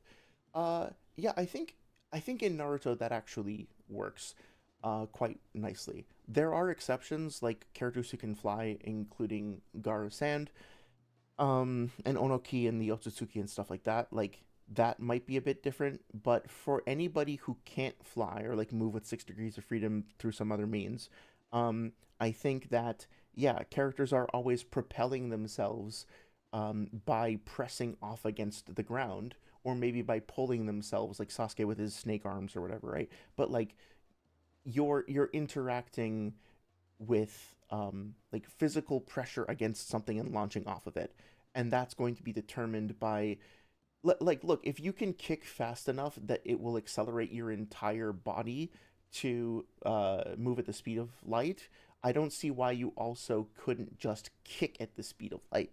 I think that's kind of what you're saying, right? Like you can look for overlap there, but also um, the example I keep using is like the Millennium Falcon, or like a ship from Star Wars. If you go into light speed or hyperspace or whatever, right, you're going super super fast in presumably in a straight line essentially. That doesn't necessarily mean that that same ship in a dogfight could bank and turn and roll and stuff at that same speed. There are certain characters, certain vehicles, devices in fiction that temporarily let characters go really fucking fast at the expense of maneuverability, and so it's not always safe to assume that what they can perform with one sort of feat can just transfer neatly over to the other sort of feat. Um, yeah, hopefully that seems fair. Let's see.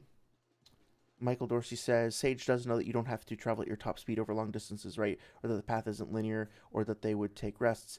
Yeah, so I don't want to put words in his mouth, so to speak. I'm trying to remember the arguments that he came up with. But basically, it was something along the lines of, as an example, like Kakashi traveled day and night without rest to get to the land of Redaku, and then like I think he used some statement about like, well, horses, shinobi are faster than horses. Horses can gallop this fast. So if Kakashi was going at that rate, the whole time, then Redaku would be like hundreds of thousands of miles away. I'm not getting the facts and figures right, but it was something like that, right? Where like we take this assumption about a standard speed, like the speed that a horse can gallop at, or the speed of a train, and then we extrapolate that. Okay, so Shinobi can travel as fast as a trainer, as fast as a horse. This is how fast a horse can go. This is how fast the Shinobi is moving. The Shinobi moves like all day and all night, and therefore the Shinobi goes this far. Um, and we get to some. I think like the highest number that came out of that was like 192,000 miles between Konoha and Redaku. Now, I there's a lot of problems with that. There's a lot of reasons why I disagreed with that scaling, mostly because there's a lot of additional context that we get from the novels about that the implications of what it means for Shinobi to travel that way.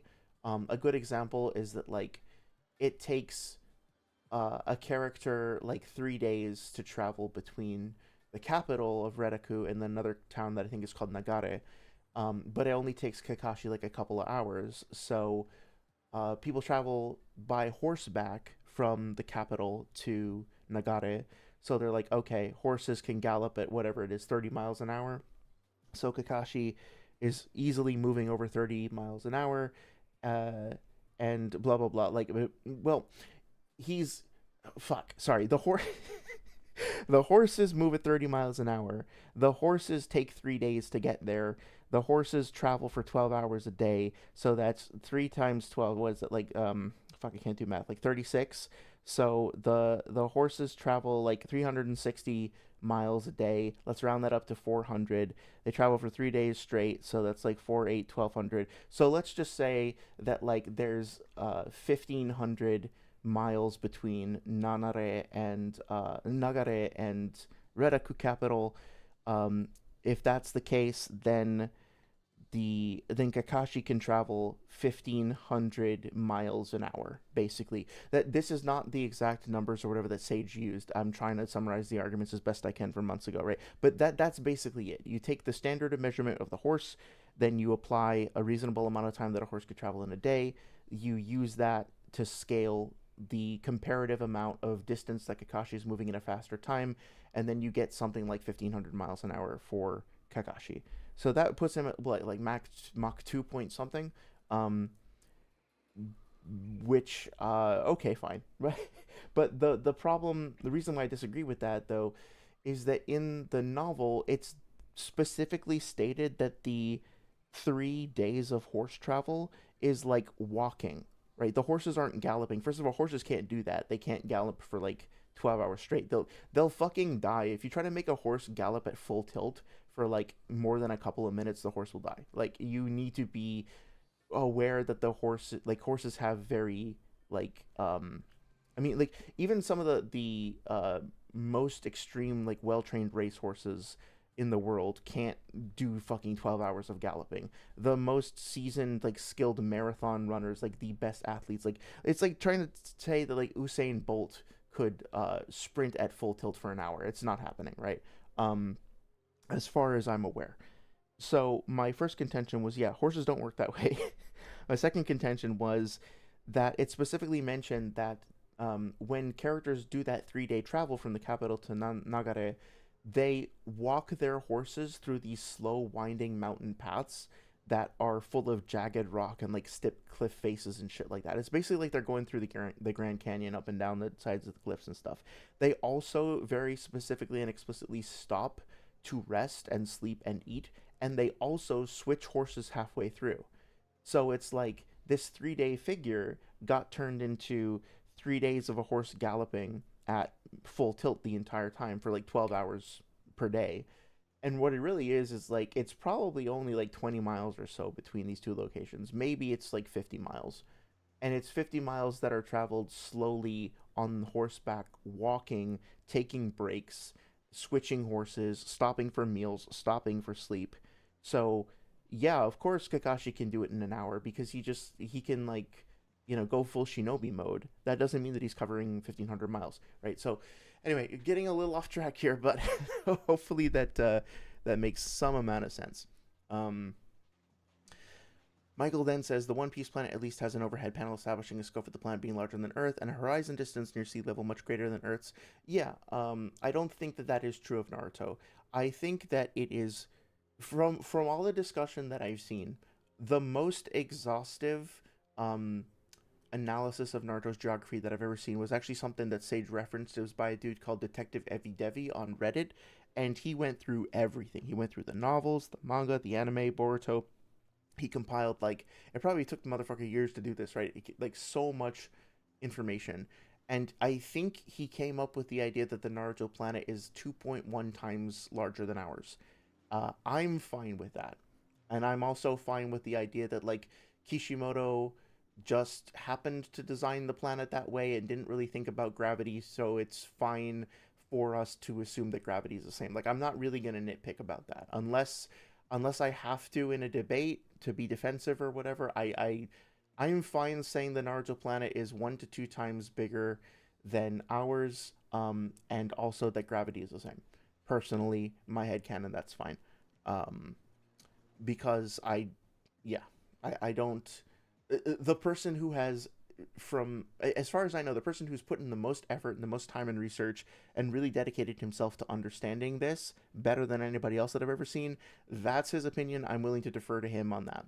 Don't quote me on it. By the way, let me see if I can actually find this.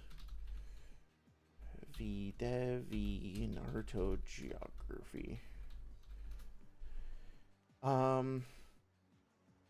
Yeah, this thing here. This is what you should look at. So, um, r/Naruto Detective Evie Devi. The thread is called "The Map of the Naruto World Based on Everything I Could Research." This guy goes into such great detail. I mean, just look at this shit, right? I'm just gonna scroll through. Also updates things when he gets things wrong or changes his mind. Goes through the data books and the fan books. I forgot about that. Shows every fucking map in the entire fucking series. Like if you want to know more about the Naruto planet, its size, geography, stuff like that, like this is where you should go. I think maybe he didn't actually say the full size of the planet, but I think somebody else like looked at his work and did a calc and was like 2.1x, something like that. I could probably track down that video for if you want. But yeah, if you want to learn more about it, this should be where you start, in my opinion. Everything I've seen proposing a larger Naruto plan has much more faulty foundation. Are you relying on travel speed and literal readings of statements from secondary material? Yup, we are we are in alignment about that. I'm considering doing like a read through stream of some of the data books. I'm definitely going to be releasing videos explaining the data books in greater detail because there is a lot of misinformation and misunderstanding about the data books, and I do think that a lot of that misunderstanding comes from people just assuming statements should be taken literally and can safely be taken literally for power scaling purposes, and then kind of like incorrectly applying that stuff out of context. And so I actually may be having a conversation with Sage about this at some point in the near future, so I will let you all know how that goes. But we will hopefully try to reconcile some of that stuff, and see if we can get a consensus, because at this point it's like it's such a widespread problem in the community, and it's a source of so much confusion that I think we as a community need to agree to help each other past this and to cut the shit out because it's getting out of hand. It's really silly. Zarya says, seeing the women of the E33 fandom come together, like, wait, why is Mael villainized when Verso lied to everyone, killed everyone and tried to twice and depressed his sister into off the games herself? Like, thank you. People are waking up. The pushback is getting so real. People reading the journals. People engaging honestly with the media. I'll have you know that I reinstalled Expedition 33 on my PS5 downstairs. So I've been not gaming as much, like I mentioned, because of like work over time. I don't want to spend more fucking time on video games, but also, it can be fun to chill. So I'm going to go back. I'm going to play it in English. I'm going to pay very close attention, and try to complete it within the next couple of months so that I can contribute more to this conversation, just so you know. Because these same people pull the "but Verso so is a child" card, but ignore that it is not Verso, it's a snapshot of her memory, which presumably then continues to grow and develop and mature with its own consciousness and individual identity, right? Um, like, have you seen Doctor Who? Do you know the episode where uh, is it Amy Pond? Her, like, she has a duplicate version of herself who gets stuck in this world where she has to survive, and she gets all like battle scarred and jaded and stuff like that, and then she meets back up with her original self or something like that. You know what I'm talking about? Um, so she is Amy Pond, but she's also a completely different person at that point. Um, Verso didn't care about his own fragment since he kept his painting until adulthood. Mael is also a child. This is true, a living one and not a fragment, frozen in a particular moment in time. Why are you so much willing to help? Why are you so much more willing to rip her agency but not his? Oh, she didn't kill Verso like he asked. So he literally killed everyone. He literally lied nonstop to everyone to get them killed. He was literally about to kill them a second time. What has he done to have his wishes fulfilled? Nothing. That should be your answer. I'm so glad people are seeing the sexism. This was random, but it made me so proud, which feels weird because a lot of the people in the community are older than me, and now I'm going to get to taking pictures. Astrophotography, go brrr, yes. Well, have fun with that for sure. Um, Look, here's the thing. I think that the developers, at least, this is to say nothing of the fandom and their response, but I think the developers have enough maturity and emotional intelligence to have created a character in Verso who is complex and has shades of gray. And I think that is true for all the characters. And so I think that there is probably merit to his ending, although I haven't seen it, so I don't know for sure. There's probably a message that they want us to understand that is nuanced, would be my guess. And I really want to go back and re-examine everything carefully before I come to any conclusions about it. Because even Mael's, like, I obviously sympathize with her. I obviously, like her as a character and sympathize with her wanting to stay in the world and support that. I agree that they're real people. They have real sentience. It is a real world. And at the same time, it's very clear that, like, her ending is bittersweet. There is something tense about it. There is something uncanny about it. It's not just, like, a pure happy ending where everything gets tied up neatly. There is a tinge of a tragedy to it one way or another. So I want to study it some more. But I appreciate you sharing all your thoughts about it. I really do like hearing your takes. So with that all being said, yeah, let's talk a little bit about the end of Naruto transitioning into Boruto. Let me think. I did want to mention, I think it's kind of cool that we get. Oh no, yeah, I already mentioned it. They're talking about the little beetle lapel pin over here.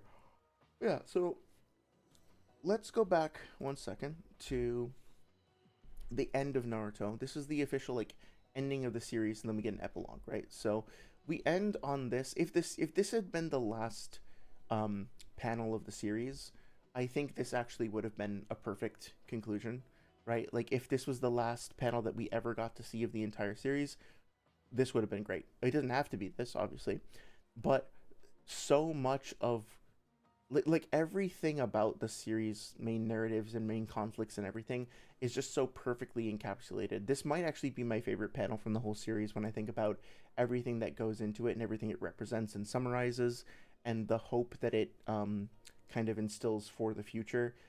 It encapsulates so many of the themes so perfectly from throughout the series. I really fucking love this panel so much.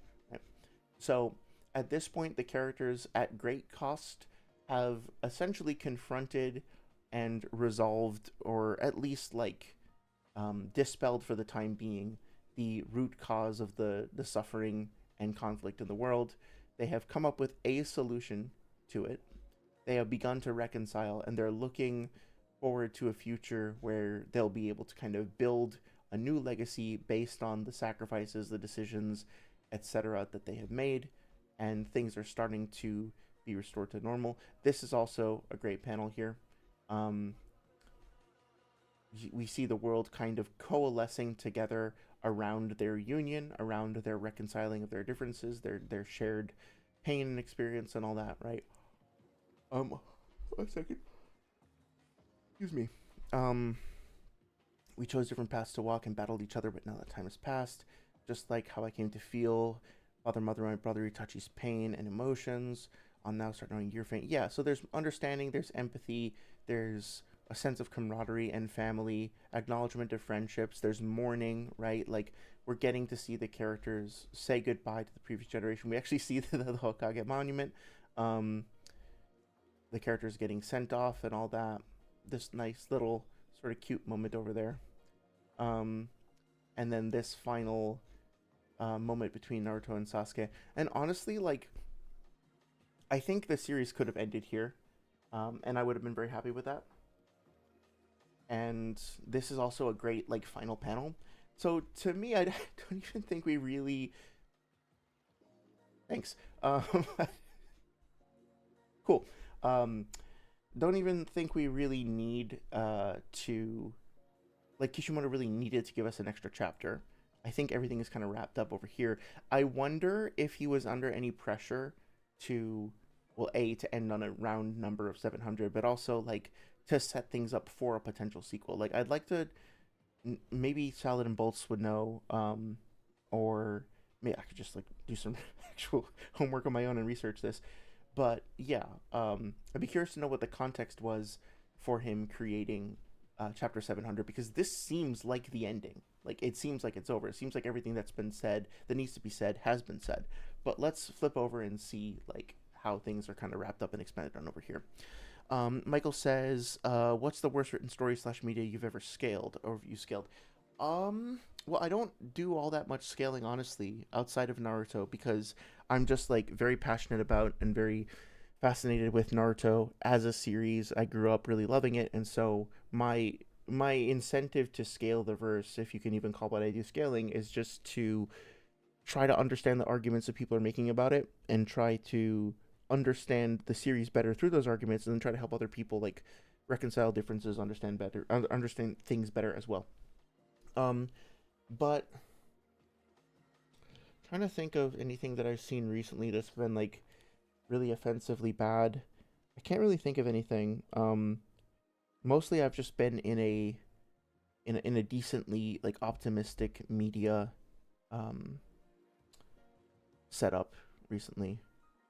I think I will say that I this is not to slander JoJo fans. You guys are allowed to love JoJo, and I do genuinely like enjoy parts of JoJo, but I will say that I found the overall, well, I don't know. So I was gonna say that I really disliked the series, but what I was responding to was not like the actual construction of the power system or anything like that. I just found that like there was a certain like thread of misogyny that kind of ran through it that I didn't really appreciate, and some of the way that some of the characters acted, they were so like callous and diffident. I really kind of bounced off of it. So, but I don't know, like the stands and the Hamon energy stuff. It's a cool power system.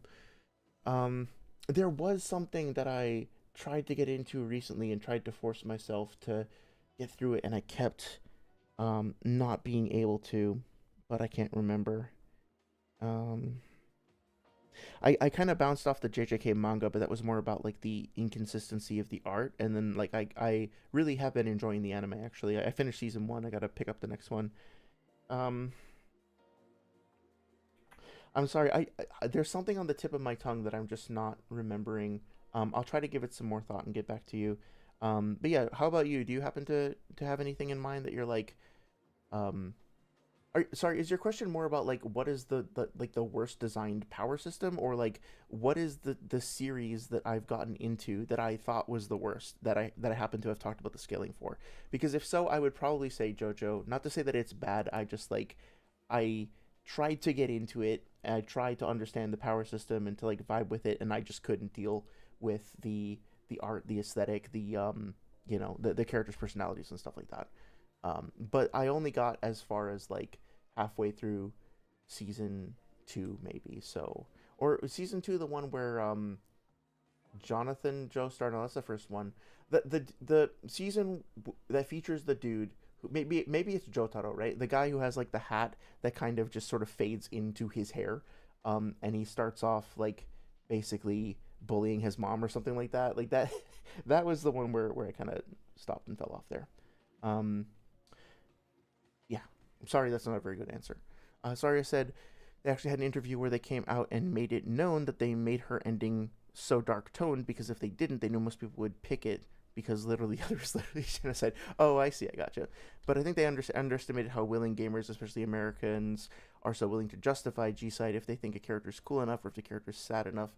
Yeah, I think it. We've talked about this before, but I think that there's a trope that I find extremely off-putting in media, which is like the "I am a man and you will never understand my burden" trope. I guess, right? Like, granted, uh, men normatively have certain challenges that normatively normally women don't necessarily have the same of, I guess, depending on your culture, and the opposite is true.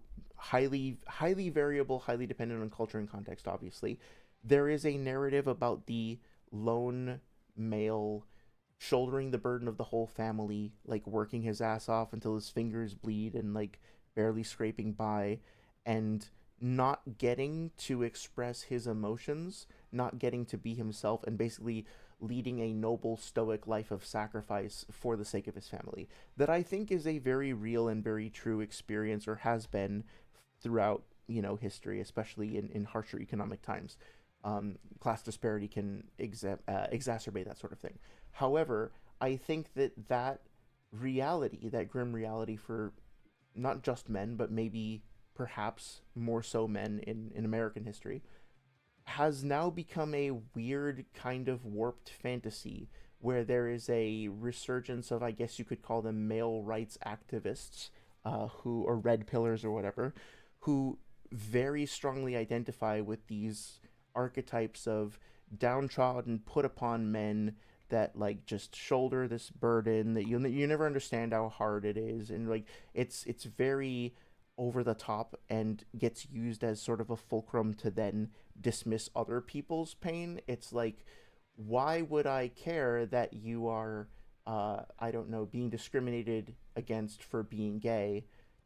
I had to work an 18-hour shift. I get to sleep for 4 hours and then I have to do another one again, right? It's like my life is very, very hard. It's much harder than you will ever be able to understand. So your problems don't matter. And I think this is getting way off topic, but like this, the pain and suffering and turmoil and travail, I guess, of the hardworking man who doesn't get the respect and recognition he deserves is a real thing. and needs to be acknowledged. Men's mental health is a real problem, and there is a crisis, I believe, about it that needs to be addressed. And also, I think that there is then separately a subculture of people who doesn't necessarily have that experience but identifies with this complete caricature of a downtrodden, never understood man, and then uses that as ammunition in this weird sort of culture war exchange.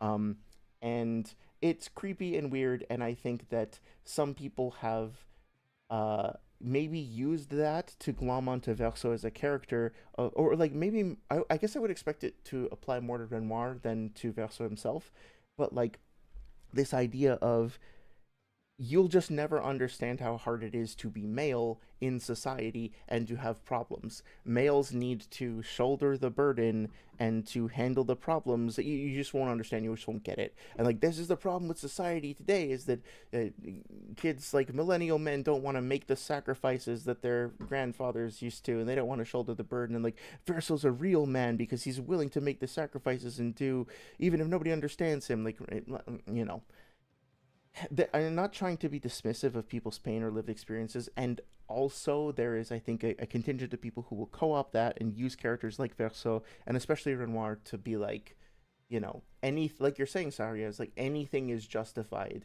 anything is acceptable, anything is permitted as long as it's part of the narrative of the long-suffering man that you just will never understand.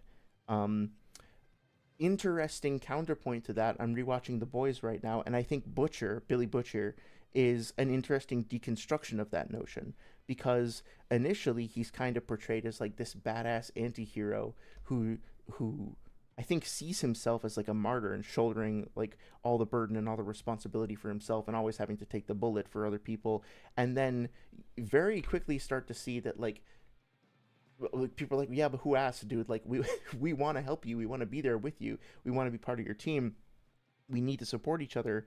And that whole long suffering, like lone nomad warrior mentality gets deconstructed, and he has to kind of learn to that maybe that's not as glamorous as he thinks it is, and maybe there's more going on under the surface there, right? So I think that's an interesting response to that sort of character trope.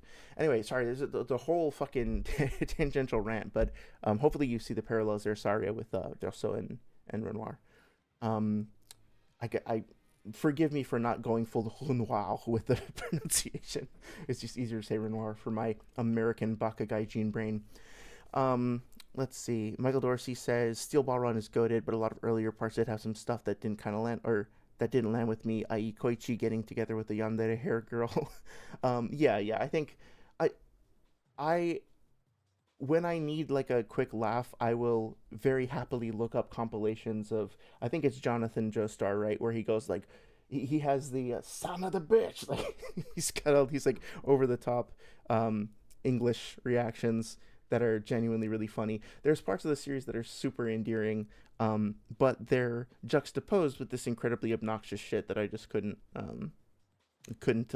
attach to. Michael says, my question was in regards to a story with overall bad writing or that you simply have a strong dislike for. The closest for me scaling was Fairy Tail, though if I revisited, I might scale Ruby. Oh, interesting. Yeah. Um, I think that, that is interesting. I've heard mixed things about Ruby. Have you seen H Bomber Guy's video on Ruby? I think it's like a 2.5 hour breakdown where it's like, I think it's called like Ruby is disappointing and here's why. Very good analysis of that. I think that even though I don't know anything about the series really, I enjoyed watching his breakdown. Um, I guess, I haven't really talked much about the scaling of it, but I have talked about The Witcher and compared The Witcher to like Sekiro and to Kakashi and stuff like Geralt to Kakashi. I actually think like a three-way free for all between Geralt, Sekiro, and like part one Kakashi would be a really interesting matchup. Um, but or any of the 1v1s that would come out of those three characters would be cool. But the Witcher TV show is offensively bad, and I know that there's no way for me to be objective about this because I'm such a fucking fanboy.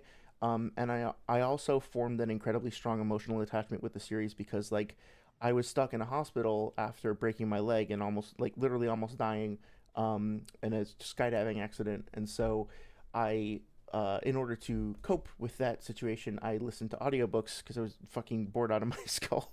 And I was like, well, fuck it. I never listened to The Witcher before, so I'll do this. And I fell in love with it. I really, really adore the audiobooks. Um, so much so that other books have like other audiobooks have kind of been ruined because what's his name, Peter Kenny, I think, the guy who is the narrator, does such an amazing fucking job.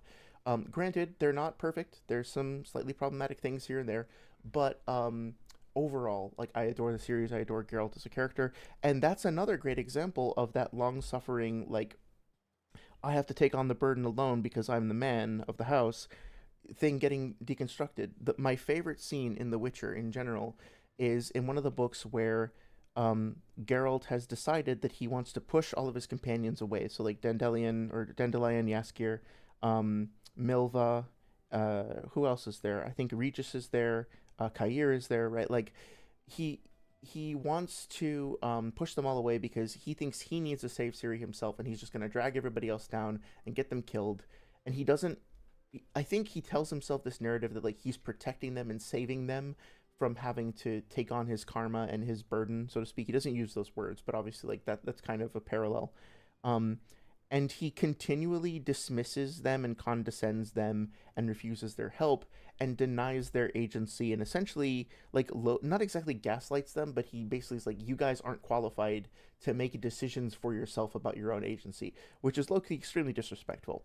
It was coming from a place of concern, right? It was coming from a place of like, I don't want you guys to get hurt, but also they have the right to make that decision for themselves, and he was not respecting that. And so the greatest, like my favorite scene in the whole series is just all the characters making fish soup together, and every character finds something to add to the soup. Like I think Dandelion and Kahir go and catch a fish together, and then Regis brings the herbs, and then Milva, I think, like I forget what she does, but like um Geralt eventually like contributes some firewood, and the process of just making this simple meal together as a family, as a found family, winds up bringing them together, and winds up like getting him closer at least to accepting the fact that this um male archetype that he's ascribed to is just not really appropriate anymore. Like that's not really him, and if he wants to maintain the friendships and the allegiances that he's acquired, he needs to accept the help.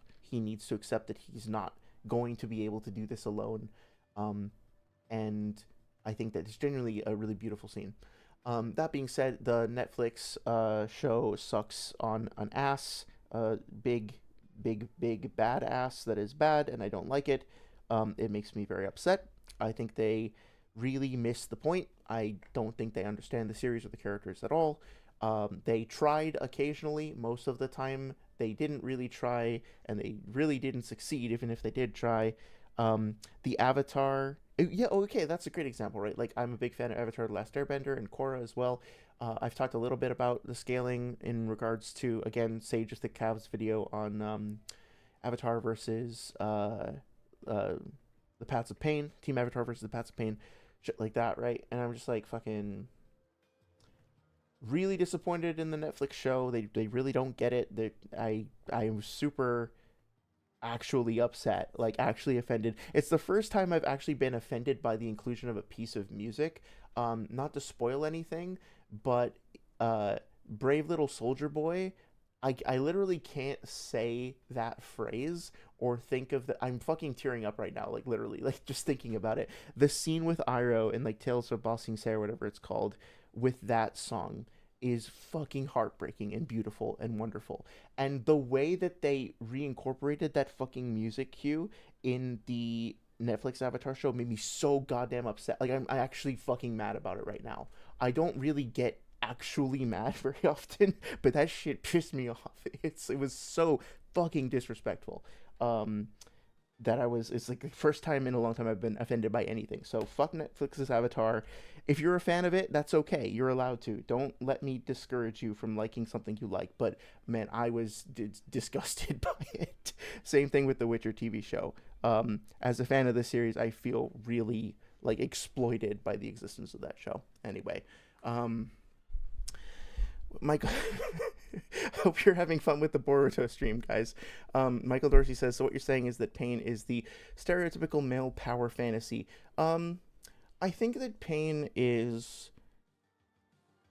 I think that the people who identify with that archetype, if they were listing characters that fit that archetype, they would probably include Pain, or they could see some parallels there with Pain. I think the way that Kishimoto represents Pain is more nuanced than that.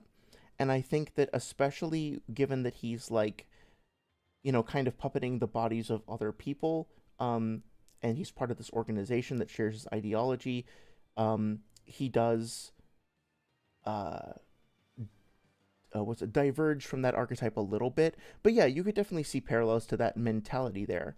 And it's funny, I think Sasuke at the end of the day kind of incorporates it more in the end, where like Pain at the very least was willing to share his ideals with other people in the organization, and he ultimately was building his own nation and trying to grow the nation itself, and he accepted his position as being revered by a god, and as like a god, and then letting Conan be revered as an angel and stuff like that. Like, he still wanted to maintain a connection to people, in its own weird way. Sasuke goes full tilt. Like, Madara and Sasuke, I think, um, take on the mantle of like, I am going to be the one who uh, takes on the burden of all the pain and suffering and hatred. Nobody's gonna understand it. You guys are all too juvenile. Your kind of pathetic view of world peace and hope and togetherness and unity, that's all like little baby stuff. So only I can handle this myself. I think Sasuke is a better representation of the things that I'm talking about, but I could definitely see people who find that narrative compelling, um, identifying with Nagato as well.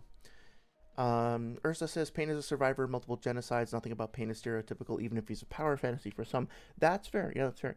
It's the weaponization of one's pain against another person while disregarding the target's suffering that keeps the cycle of torment going. Oh, yeah, yeah, yeah. Okay. Yeah, I think I appreciate that. Yeah. Oh, Joseph's the son of a bitch guy. Jonathan is a gentleman. That just goes to show you how much I know about the series, right? But yeah, it's super super funny to see his rants for sure. Sarah says you've hit the nail. As a father, I'd do the same. You'd kill an entire civilization of innocent men, women, and children for help nobody asked for or needed. Do you not feel a little unhinged? Yeah, I think we talked about that, right? Where it's like, if somebody said, if somebody had my family imprisoned and were being tortured, and they were like, if you push this button, you will kill like 100 other families, but you will save your own. Um, I think that I would feel a strong inclination to want to do that. I don't think it would necessarily be the morally correct thing to do, but I think, and it would be incredibly selfish of me, but I think that I have to do the research. I guess that a lot of people would say that that would be justified, right? I think the knee jerk reaction is like, you have an obligation to society at large, but your first obligation is to make sure that your family comes first. So in a survival situation, whatever it takes to defend your family, it doesn't matter what you do. Well, like, it matters, but it's like, it's justified, right? It's not morally correct, but ethically speaking, it's justified if it results in you saving your family. I think that's something that people would probably intuitively agree on. And certainly the idea of the male hero who is willing to do whatever it takes to get his wife or daughter or son back or whatever, um, and those sacrifices being considered like a noble thing, um, it is a thing, a widely accepted and enjoyed narrative. Joel in The Last of Us is a good example of that, right? Interesting to talk about whether or not you think his actions are justified at the end. I kind of think they are. I kind of think I probably would have done the same thing in his position. My partner, well, not really. I don't think I'm capable of actually doing that, but like, hypothetically, if I were Joel, I probably would have made that decision, if that makes any sense, right? Like, I don't think I could actually kill people like that, but um, I sympathize with the decision he made. My partner completely disagrees. As a doctor herself, she's like, um, she takes Ellie's perspective, and she's like, okay, no, there's a larger societal obligation here, but there's a part, and I agree with that, but there's a part of me that's like, but aren't you kind of supposed to put your own family first? Isn't that like the more noble thing to do. And I don't know, man. It's like there's a part of me that's like, yeah, defend your family at all costs, but like, is that actually morally correct when you're sacrificing all this stuff for other people? Like, no, it's not. It's a lose lose situation, I think. So it's definitely a very interesting topic, and I think exploring that and using that as like a Rorschach almost to examine masculinity and the traditional masculine roles, it can be a very powerful like narrative framing for that. Um, let's see. And honestly, like this all applies to Boruto too. Um, just in a more indirect way, but like parenthood, fatherhood, etc. This is all the role of a man, the role of a shinobi. I mean, obviously, like that comes up with Jiraiya too. Like Jiraiya comments very explicitly and extensively on like what a man is supposed to be doing in the world of shinobi, like men specifically, right? So it's something that Kishimoto has explored. Um, Michael says, I've not seen H Bomber's vid, and given hangups I used to have with his politics and demeanor, I don't plan on giving him the time of day. That's fair. So, I don't want to get into like a political debate or to, make you feel challenged on that stuff. I will say that um, back in the day, I really hated H Bomber Guy's style. Like his Fallout 3 video, there was so much screeching and so much like just kind of crudeness and I thought unnecessary um, antagonism that I really couldn't stand it. And I was not a fan for the longest time. But I've come around to it more recently. I think he's matured a lot as a creator. I think the quality of his work has like skyrocketed. The Ruby like stuff, he doesn't get political one way or another as far as I can recall. Um, and I think it's just like I never got into Ruby, but I did get into Red versus Blue. And I was a big Halo fan when I was younger. So, like Rooster Teeth as a company, like I've been following them for a long time, or did up until like the end of Red versus Blue. I actually was just rewatching RVB with my partner a few months ago. And man, the chorus arc, if you haven't seen that, it's fucking great. I love that shit. Um, but what was I gonna say? Yeah, I would recommend giving him another try and just like maybe stick with it for 20 minutes and see how you feel because I really wasn't a fan and then I came around and I think he's changed, he's grown and matured quite a bit. And honestly, like the Roblox oof video that he did and the video that he did on like plagiarism in YouTube are fucking great. Like they're just amazing work, great research, great a lot of passion, a lot of dedication. You'll learn a lot. As somebody who's passionate about video game sound design myself, and somebody who I haven't ever interacted directly with Tommy Tallarico, but I've worked with people who have, and I'll just say that like the stories that I've heard, like anytime his name comes up, like everybody tenses up, and everybody has some fucking story about what that guy has gotten up to. So like seeing that all vindicated, like I've passed that around to my audio designer friends, and everybody's like, "Oh yeah, this checks out 100%. He's just that guy." So, you know, I would encourage you to give him another shot. No pressure. Let's see. Oh, hey, how about No? How's it going? Good to see you. How about No says, I actually did Witcher power scaling research thing semi-recently, found a lot of wacky stuff that I did not expect. I'd love to hear more about that, honestly. Did you do the books or the games, or did you get into the TV show at all? Either way, yeah. I haven't thought too much about the actual, like, calcs and stuff like that, but I would love to hear your takes for sure.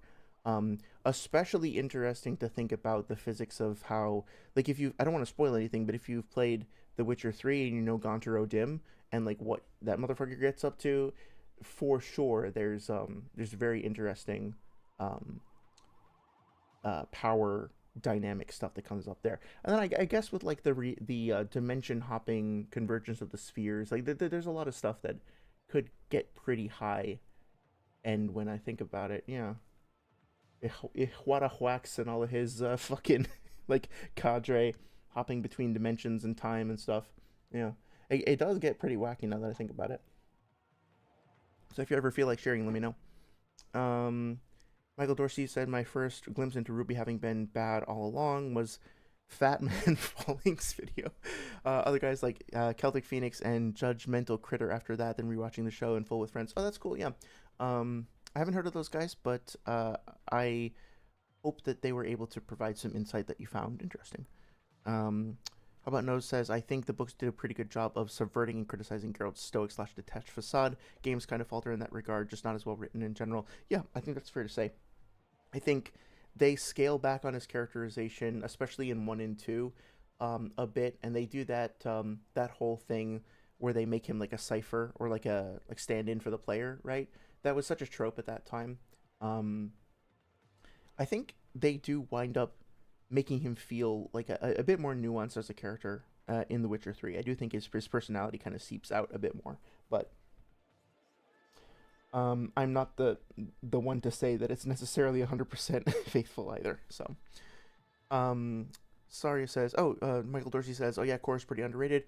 Kind of bummed that I believe people who said it was bad. Yeah, I don't know if you know a YouTuber called E colon R, but there was a time I'm like slightly cringing to admit that I was pretty big into this side of YouTube of people like Mr. Medicare and ER and who else? Like basically just like I didn't realize it at the time, but they were like kind of right wing YouTubers who were presenting themselves as like, oh, I'm just a concerned citizen. I just have questions, but really they had a lot of really toxic things. Mahler was another one, right? Critical drinker, all that shit, and they were putting out all of this like really toxic um, sentiment. But at the time, I was there for it because I was like in a state where I was being very critical of a lot of things, and it was really nice to have my opinions echoed and validated. And then I kind of went through a bit of a crisis of faith after I realized. I think the thing that tipped me off, honestly, was like Mr. Medicare had a video where he was making fun of people who um, thought that they were being gang stalked, and so the people who were delusionally under the impression that they were being gang stalked were clearly suffering from a severe mental illness, and his response was just incredibly mocking and derisive and hostile and disgusting towards people who just like needed help. And that was kind of the um, is there a metaphor for like the first piece of damage that then causes the whole thing to fall apart? I guess like the first card in the house of cards that everything came falling down. Um, yeah, so it was pretty disappointing realizing what was going on there. But anyway, it was a long time ago.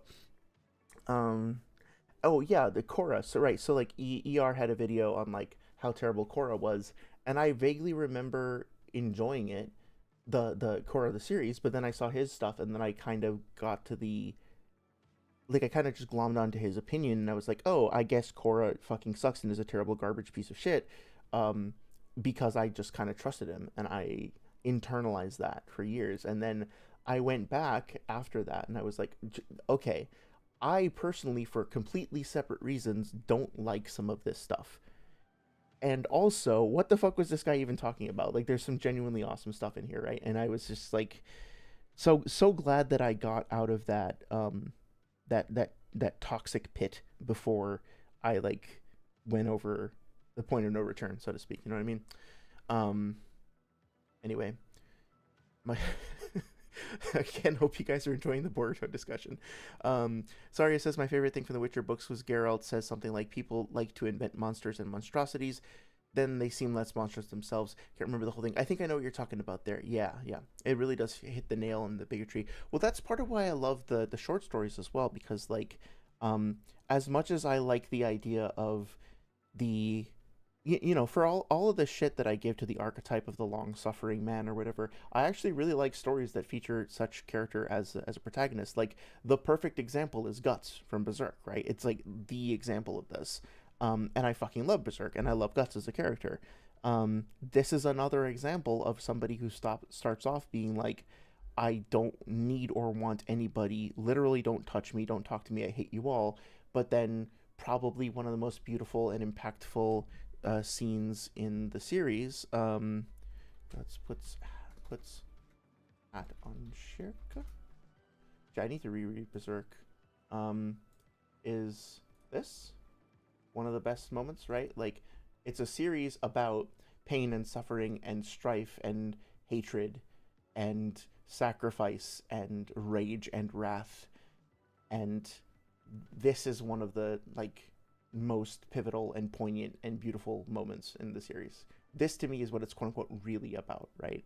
Um, So I don't know, just like this simple act of like acknowledging a party member, of returning an object to them, a sign of trust and tenderness and kindness amidst all this chaos and conflict and hatred, is beautiful. And that's really what the series is about. And I think people maybe sometimes um just focus on the darkness and forget that part of the reason the darkness is there is to add contrast to the light and make the light like shine more brilliantly, just to use rather flowery language, I suppose. um let's see, but yeah, like the Witcher stuff, I really like the short stories because of, the encounter with Valendra Tenmerth, and how the prejudice around dragons is interrogated, and how Geralt's like portrayed as not just being like a sadist, like a killer who's just purging the world of evil and taking this on. Like he actually respects them, and like he challenges. You see all of the different people, like how they all want to exploit essentially this exploit this natural resource in their own personal motivations, and the extent that they're willing to go to make sacrifices for them. And like this is like, I don't I'm gonna I'm gonna probably ruffle some feathers. I really, really don't like Yennefer as a character. I think she's well written and all that, but like as a person, we would not fucking get along. Like I couldn't I we would just not vibe at all. And part of the reason why is the whole way that she interacts with the dragon in that story. Um I'll just leave it there for now. Um only know secondhand what happens in The Last of Us, but didn't the doctors not give Ellie much of a choice in whether or not she gave up her life for humanity? Joel didn't give her a choice, but evidently neither did the Fireflies. Yeah, so spoilers for The Last of Us Part 1 if you haven't played it. Do yourself a favor, pause the video or come back in like 5 or 10 minutes. It's a really, really great game. I suggest that you play it. It's got a great story. You can also watch the show on HBO. I think it's like an 8 out of 10 in terms of capturing the overall vibe of the series. And if you haven't played it or you're not into gaming, my partner and I watched the show, and then we also watched a like video, like a 5 hour compilation of all the cutscenes from the game, including like exploration dialogue. And I preferred the game slightly, and she preferred the show slightly, but it's pretty faithful, and you'll get the same experience overall. Well, obviously not, you're missing out on the combat and stuff like that, but narratively speaking, you'll get the same basic story. um so with that being said, yeah, what happens essentially is that Ellie is you know immune to the zombie cordyceps plague, because she has like she's been infected, but she's immune to it. She doesn't get harmed by it, and it like wraps around her spinal column and brain or something like that. And so uh not Geralt, Joel delivers her to the Fireflies, and then like gets knocked out or passes out or something like that, right? And then basically they decide that they need to operate on Ellie, because if they are able to analyze the sample of cordyceps that's in her brain, they should be able to figure out like why she is immune, and then they can develop a vaccine based on that research and knowledge and understanding. And unfortunately, they make this decision while Joel is passed out, and they start prepping Ellie for surgery. She is also, I think, passed out the whole time, so she never gets to consent and never gets to participate in this decision. So right off the bat, there is a medical ethical concern of like, you're performing an operation on a child that will result in the death of the child. You don't have the child's consent, and you don't have the consent of the guardian. So in a modern medical context, like real world context, that would obviously be extremely deeply unethical. However, there's this additional wrinkle of like, well, if they can save the world by doing so, then there's a utilitarian argument that it's justified, even though if it's unethical or like immoral or whatever, it's justified. Whatever language you want to use to describe that, right? There's nuance there. Then Joel takes it upon himself to save Ellie's life, and he slaughters everybody in the hospital, like kills every last person, including doctors who were there, who are non-combatants. They're not military. They were literally just there trying to help with the research. He kills every single person there, and without exception, as far as I can recall. And the conflict then becomes, on the one hand, is what he did justified? But then on the other hand, like, is what he did um respectful to what Ellie would have wanted? Throughout the whole series, she copes with her understand like all the trauma, all the horrible shit that happens to her, all the danger that she's in and the horrible things that she sees.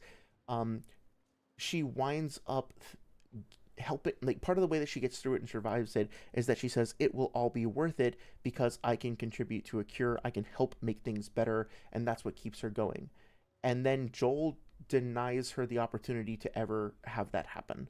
Joel takes away the last chance that she has and the best chance that she has to fulfill her dream, to capitalize on the thing, so to speak, that has been sustaining her. He takes that away without her consent. So, on the one hand, you have her life being taken away without her consent, but that is actually commensurate with her wishes. That's what she probably would have wanted if she was awake to be able to consent to it. And her reaction to Joel after the fact kind of confirms that.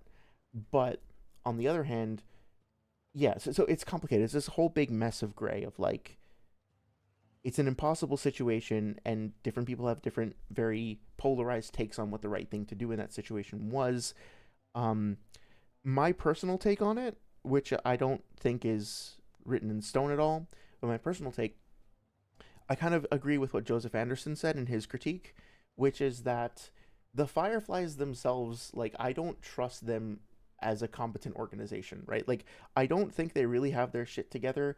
And if I were in Joel's shoes, I would have no reason to believe that they were competent enough or had the facilities, the techniques, the actual ability to capitalize on their their sample, right? It's a very noble and interesting and compelling idea.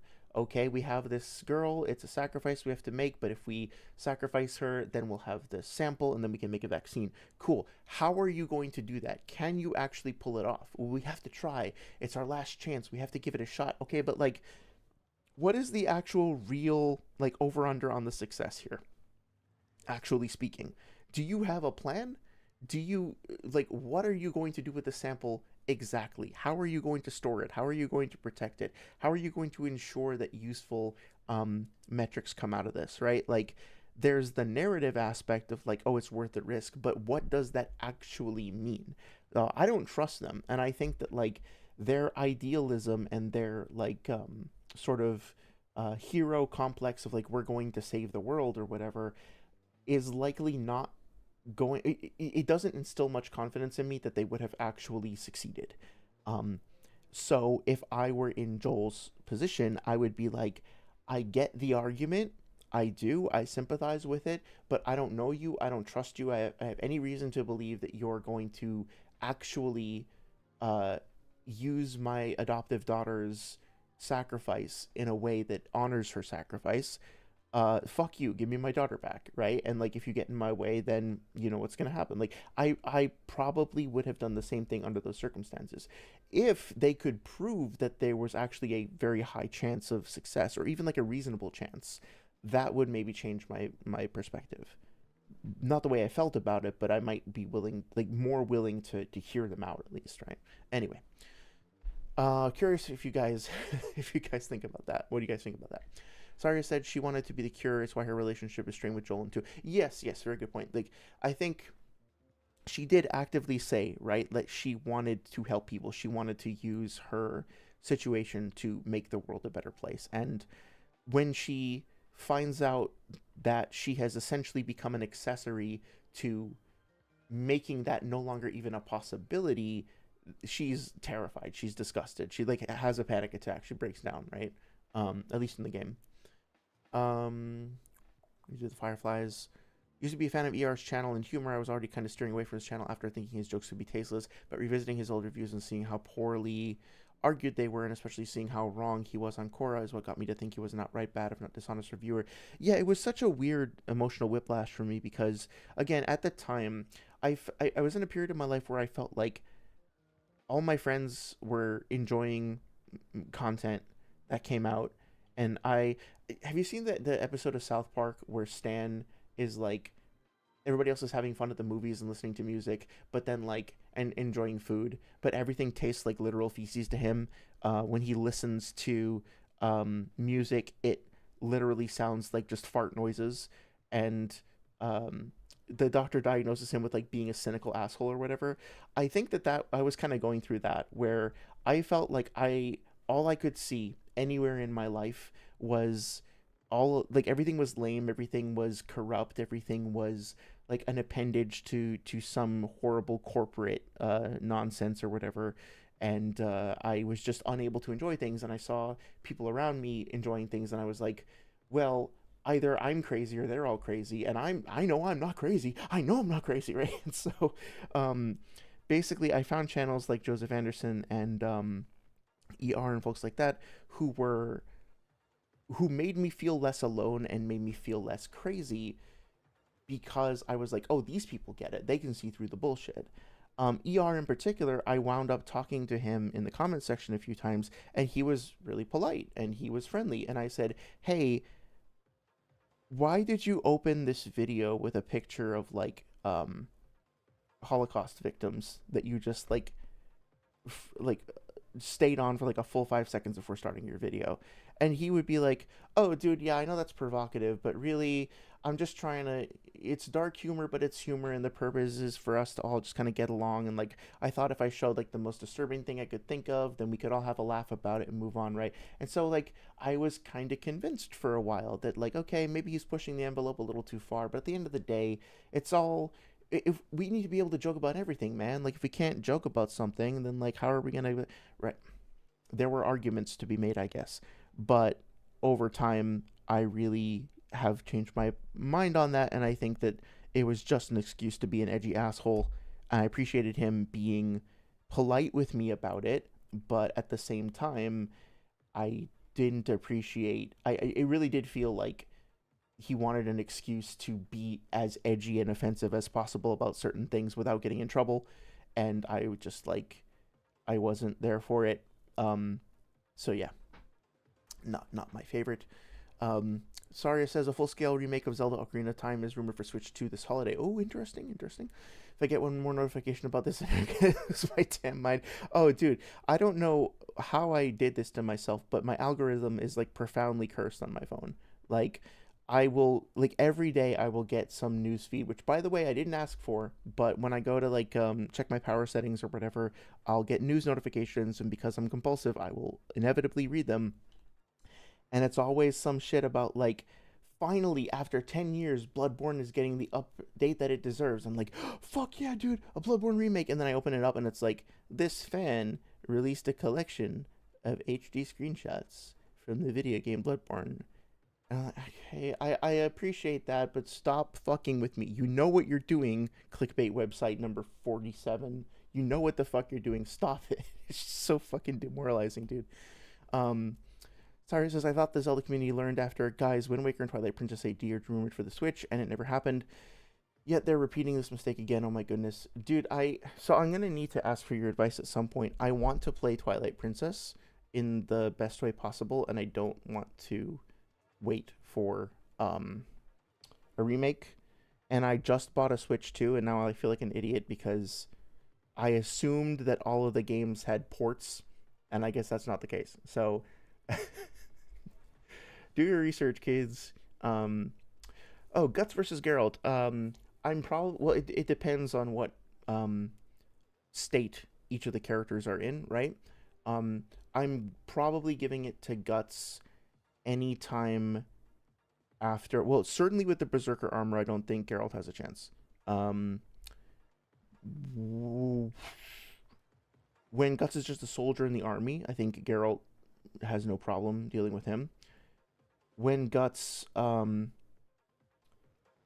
would say that like soldier, like like golden era, I think that's what it's called, like golden era Guts, loses to Geralt. I'm going with like Geralt from The Witcher 3, for example. I think that they're probably roughly equal when like right after the eclipse. So what would that be? Like Black Swordsman arc, like when he's just kind of roaming around, like leaning into the conviction arc and stuff like that, right? That version of Guts, I think, is probably going to spar pretty well with Geralt. They'll probably have a good back and forth and all that.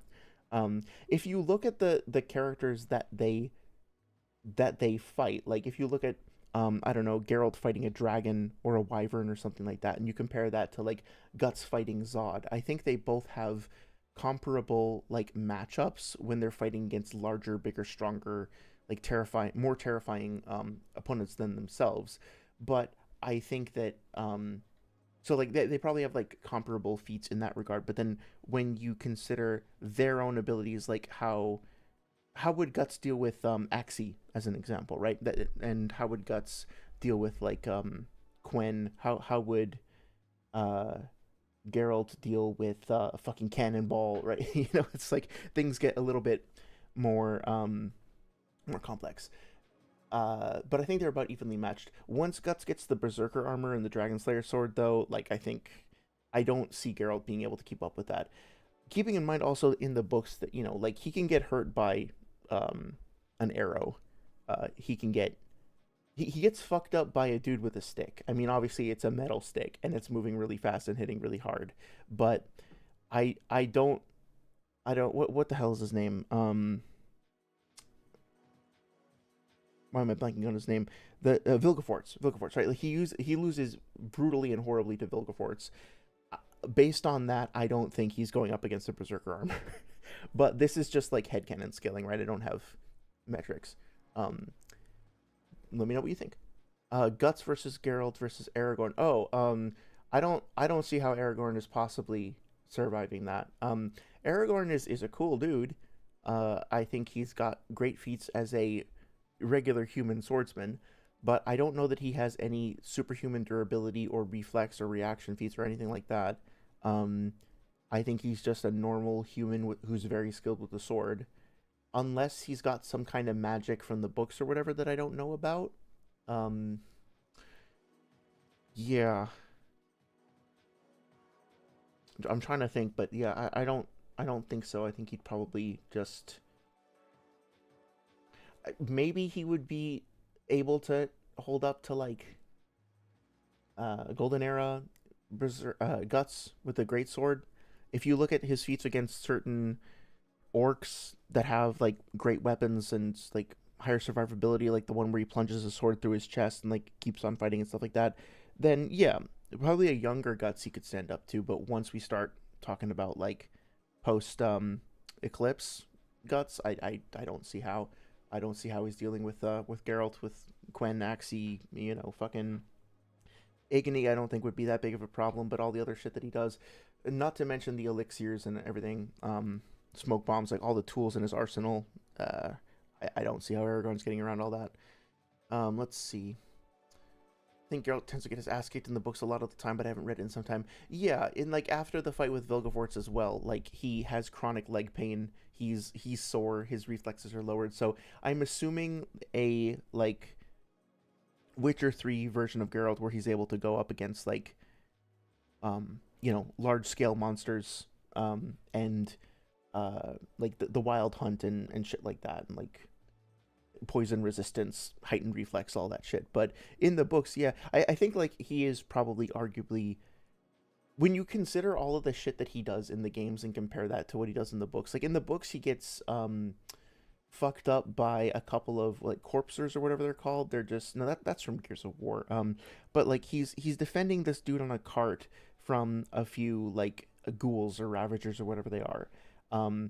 And when you compare that to like how he mows them down, like cuts through them like butter in the games, like I think pretty consistently, especially if you consider, if you were to canonize the like how much time he spends just like constantly sprinting around, like hacking through countless enemies, um game Geralt is like way stronger than book Geralt and deals with like much bigger threats. So that's the one that I would use to scale against Guts. And I don't see how Aragorn is like fucking with that. The only thing I could say is that like, so if you, and this is where like ludonarrative dissonance comes in, I guess, is like you can pick up um The Witcher 3 as Geralt and like go and fight a giant fucking wyvern and do just fine because of the way that the enemy is scaled. But then you go into town and you fight like one dude in a suit of armor and he can like one shot kill you, right? Because of the way that the game scales the enemies. If you take that literally, you could scale Geralt under like 3 to 4 dudes in armor level, and In that case, like that kind of reframes the conversation. But then you would have to scale the griffin under that, and I think it's just much easier and more consistent to say that like that's more of a gameplay contrivance. But I mean, like you could like quote mine it in different directions, so to speak.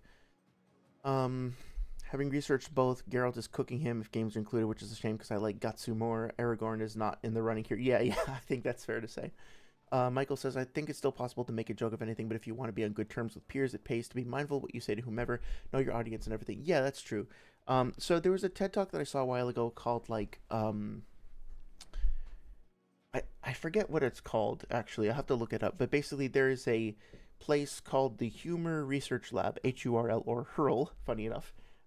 And they were doing research on trying to understand the science behind laughter and what makes people laugh and why laughter seems to be amplified if you're in a social situation and stuff like that, right? And I think the theory that they put forward is called like the benign, I think they called it benign violation. I prefer benign subversion. But the idea is that in order to make a joke and to have it land effectively, you need to be subverting something. You need to be saying something that conflicts or contrasts with an expectation or a norm or something, which is why, a fart joke is honestly like one of the most pure and ubiquitous forms of humor because it's just a subversion of a social norm and a funny sound, right? It's like it's funny because the sound itself is silly and whimsical, but also it's like a little bit of a taboo, right? Um, so the idea though is that benign, it's not just a subversion, it has to be a benign subversion. How do you define benign subversion? Well, there has to be an understanding of intent that is shared and also an understanding of like I think the example that they gave is like if an old lady falls down and just like breaks her hip, right? And you laugh at that. Where is the source of laughter coming from? What is the subversion? Um, is the subversion like compare that to like a slapstick comedy where characters are like I don't know some dude gets like Home Alone or whatever where the bandit gets hit in the nuts, right? Laughing at those two things is very different, even though it's still like physical humor where somebody's getting injured, because in the case of Home Alone, it's an evil villain character who's getting wounded in a way that is not entirely normal and not entirely to be taken seriously. So there's a blending, there's a subversion of like the reality, right, where you're incorporating like cartoon physics. There's a subversion of the narrative of like the bad guy getting what they deserve, and so that's why it's funny. The laughter is kind of like a shared bark response between fellow primates where we're all saying like hey everybody look at that's pretty significant, right? Okay, we can all agree on that. Okay, like that was kind of their idea of why we laugh in the first place.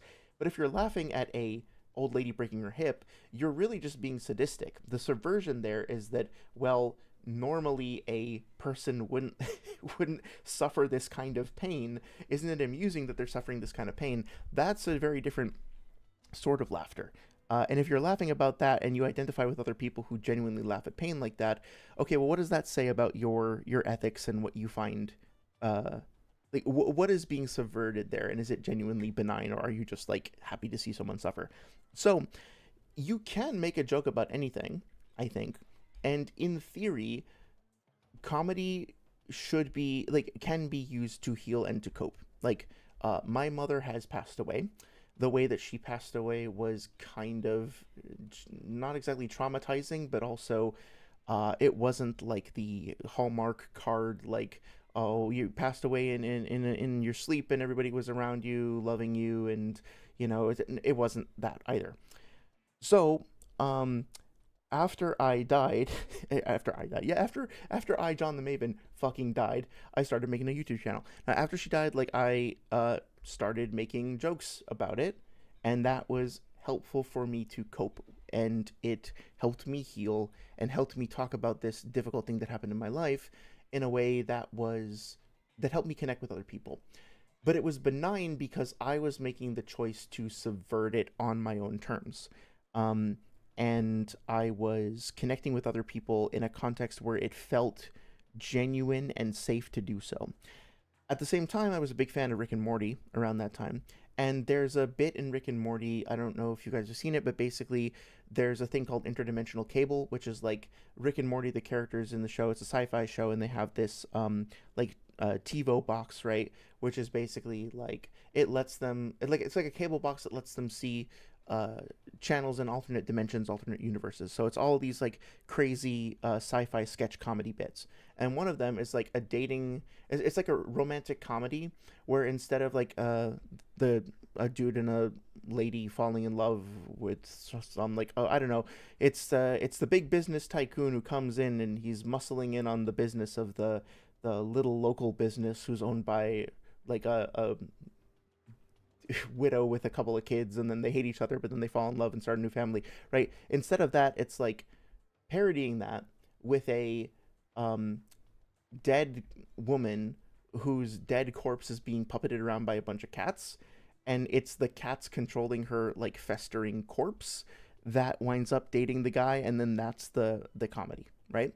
And it's kind of funny as a subversion of the trope of like these overly saccharine, like mass produced Hallmark channel fucking rom coms that are a dime a dozen, like bargain bin rom coms. It's a funny subversion of that.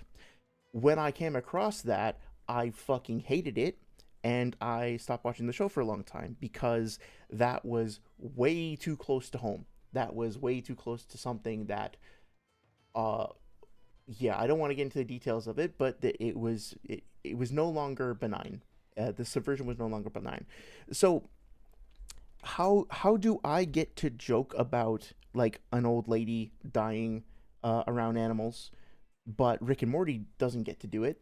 Well, it's not that they have permission and I don't, or I have permission and they don't, and vice versa. It's that to me it was unacceptable because the subversion was no longer benign because I wasn't able to create sufficient emotional distance from it. Um, so in order to really pull off a joke about a dark subject matter, you I think have to be aware that it needs to be you need to have a way of creating empathy between yourself and your audience, and that like unwritten like social contract thing has to be in place, because otherwise it's just it can come across as very crass and cruel even if you don't mean it to, like very callous emotionally speaking. And if you don't establish that empathy, then it comes across as you really just wanting to ridicule somebody else's pain and suffering, which is fucking gross. And people can pick up on that really fast, and you can lose an audience very quickly once they realize that's what you're on about.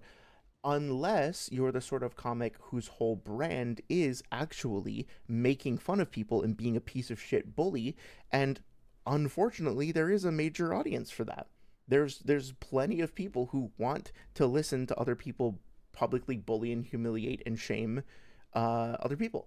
So there that's the comedy basically becomes like a shibboleth, for like a dog whistle for people who enjoy public humiliation of people they don't like. So yeah, fun Boruto talk. um, how would I go about power scaling Zelda? A lot of the same issues with Zelda scaling is in Naruto scaling, or vice versa. Um, no idea.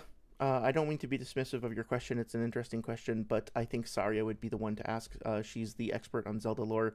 Um, Intuitively, I think that if you wanted to if you wanted to go high, fuck. So, like, I'm not the one to ask about this, honestly, but intuitively, I think there are kind of three vectors that you could approach it from. One is to say that Link is just a normal fucking human dude with a sword, and so he scales to human with sword level, and that's it. And then like his courage and resourcefulness and intelligence is what gets him through his fights. Um, Number two is to say that, like, okay, look at the most powerful and impressive and intimidating things that Link defeats, scale their power, and then figure out that Link can defeat them, and so Link scales above them. The problem with that, though, is like, let's say you have a giant version of like Goma, for example, right? Let's say you had a version of Goma who's, if you're not familiar with Goma from like Ocarina of Time, she's like a giant spider. So let's say that we had this giant spider who was the size of a building, right? Like, I don't know, just like King Kong or something, like really really big, like Godzilla size spider. That spider has the AP and DC to like knock over buildings casually, might be able to stomp on tanks, might be able to like tank missiles and shit like that. Now, Link might still be able to defeat that giant ass spider if he manages to be resourceful and, like, I don't know, hook shots up to it and stabs her in the eye. So the temptation is to say that Goma, and this is like an overall problem with power scaling in general, Goma is above tank level because she can stomp on a tank. Link defeated Goma, so Link is like above a tank. And this is the kind of fucking scaling that I see all the time, right? That I think is potentially fun to explore, but you just need to be very clear about, like, do we really actually think that, like, Link's sword in base, like not glowing with the energy beam or whatever, just like his regular sword, scales above like the durability of the like an armored personnel carrier because he defeated Goma and Goma scales above a tank, right? Like, you have to examine the context of exactly how he's doing shit, which I'm sure you understand, but like, yeah. Um, but then there's also the aspect of, like, Link is what, like a reincarnating time traveling demigod who is bestowed upon one of the three fragments of the most powerful fucking essence of existence by gods themselves, and he is capable of clashing directly with the like, another fragment of that power and wielding the power of, like, summoning. Like, if you look at, like, Majora's Mask, you give him all of his abilities, right? Like, he can summon fucking giants that are strong enough to hold the moon. So if you consider summoning, like, Kuchiyose Jutsu, like an extension of the caster's own abilities, that he's quote unquote moon level, it's one way to put it, right? Like Fierce Deity Mask, like, and abilities like that. Or the mask that he uses to fight Twin Mold, like, he gets to giant size. So you give him those abilities, that gets pretty crazy.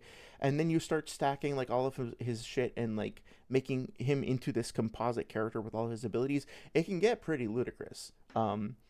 So yeah. Um, Ask sorry. Hopefully that didn't sound too unhinged. Um, how about no says engage critically and think about what is better or worse, become susceptible to whatever confirms their pre-existing biases. Yes, exactly. That's a good way of putting it. Wait, I think. Sorry, did I miss a comment from you? Oh yeah, I'm sorry. How about no says I think there's a sort of crude faux skepticism wherein people just go, well, it's all corrupt and all bad, etc., without knowing the mechanisms by which it happens, where it just becomes an excuse to not engage critically and think about what is better or worse, become susceptible to whatever confirms their pre-existing biases. Yes, 100%. That's a really good way of putting it. And I think that's the key, right? Is that I used to think that people like Mr. Medicare, when they would say things like, "Hey, insert angry screed here about furries," for example, and then they would be like, or about like trans people or whatever, and then at the end they would be like, "Look, I know this is tough to hear. I know it sounds like I'm being harsh and rude, but I'm just looking out for people. We have to show some tough love, right? We have to avoid what Jordan Peterson would call fucking like toxic empathy, and we have to give people the straight facts and whatever, not coddle them." And then, yeah, sure, there's situations in which that applies, but that very very quickly can just become an excuse where, like, you can, if you consider toxic empathy to be your dragon to slay, it's very easy to fall down a slippery slope of, like, just being a mean, like, sardonic piece of shit to everybody. You feel like that is part, like, contributing to this dragon slaying that you're trying to do, because you confuse toxic empathy with empathy in general, and then you're like, cool, so I'm on a quest to just smite down empathy anywhere I see it, and that's where shit gets, like, really bad. And I think that's what was kind of happening to those channels when I departed with them. Sorry, it says they come with time. We just got Pokemon XD like a month or so ago, but if you want to play it right now, just play the PC version, fans meant. Okay, cool, yeah, thank you. I will probably do that. I really want to get, I've just been having, like, this weird nostalgia craving for it. And then the Zelda thing, Michael says, I wonder if John has seen Crysis's video on scaling Zelda. I have not. That was the first time I saw someone argue for oh my god. This is yeah, universal to higher dimensional AP for Link. Nowadays I don't think dimensionality has to inform AP feats, nor do creation feats have to inform destruction. Look there, so yeah, I don't want to be too shitty and condescending. I think that there is absolutely a place for fun high level scaling. If Noodles in his video on multiversal Naruto had said just a few words, "This is just for fun," at the beginning of his video, and he hadn't been like a total douchebag like consistently to so many people in the community for and like used so many shitty manipulative arguments on people for so long, and been like a literal bigot to people, then I probably would have genuinely really liked his video, because sometimes it can be fun to just see how crazy you can get things. And the same thing goes with Sage, right? Like his video on geography in Naruto, the idea of like, okay, well, if we like, how crazy can this possibly be if we look at this particular feat and compare it to that thing, and then like, can we actually, if you follow this chain of interpretation, you could actually get Naruto's planet up to like the size of an astronomical unit.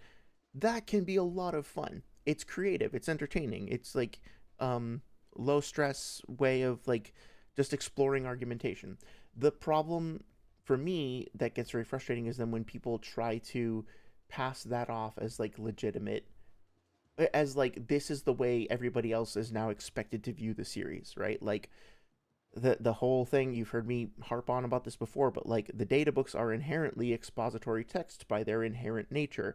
They say that Kaguya transposes her dimensions, therefore that means she's literally moving the entire universe a universal distance in an instant. Therefore she's literally universal. This is an objective fact. It's inarguable. It's indisputable. Light speed in Naruto is undeniable, and it's like, if you don't believe this, you don't understand the series, you're not reading, sit down, shut your mouth, listen to me. I'm the only one who understands anything. Like, it very quickly starts to spill into this, like, toxic debate bro screed. And that's when I'm like, oh, okay, let's put the brakes on, right? It sucks because something that should be this lighthearted, fun little thought experiment somehow morphs and, like, transforms into this uh, abyss of toxicity. I don't understand why that happens. This should be fun, right? Like I don't get that. But anyway, I would be interested in seeing pretty much anything you want to share. I YouTube doesn't let links show up in chat for whatever reason. I don't. No pressure. If you want to join the Discord, feel free to send a video in the video recommendations channel, or feel free to hit me up with a DM on Discord if you want me to check something out. I'm more than happy to take video recommendations, and like we can do either just a discussion over DMs, or we could do a discussion on live. I've kind of gotten, or on like a future live video, I've kind of gotten to the point where I've said what I wanted to say about the major topics in Naruto, and so I'm really open to talking about whatever. I think next week I'll actually talk about like this Boruto comparison. I'll probably change the thumbnail. But yeah, like I'm happy to talk about whatever. To just, we could do a stream where we just react to random videos or whatnot, or just talk about various topics. Totally down for that. Very nice says, I agree, Mike. I think that Zelda's more grounded than most would like to agree. I'm inclined to think so as well. Crisis literally deleted my comments for debunking him saying the hero time is the strongest. Oh, that sucks.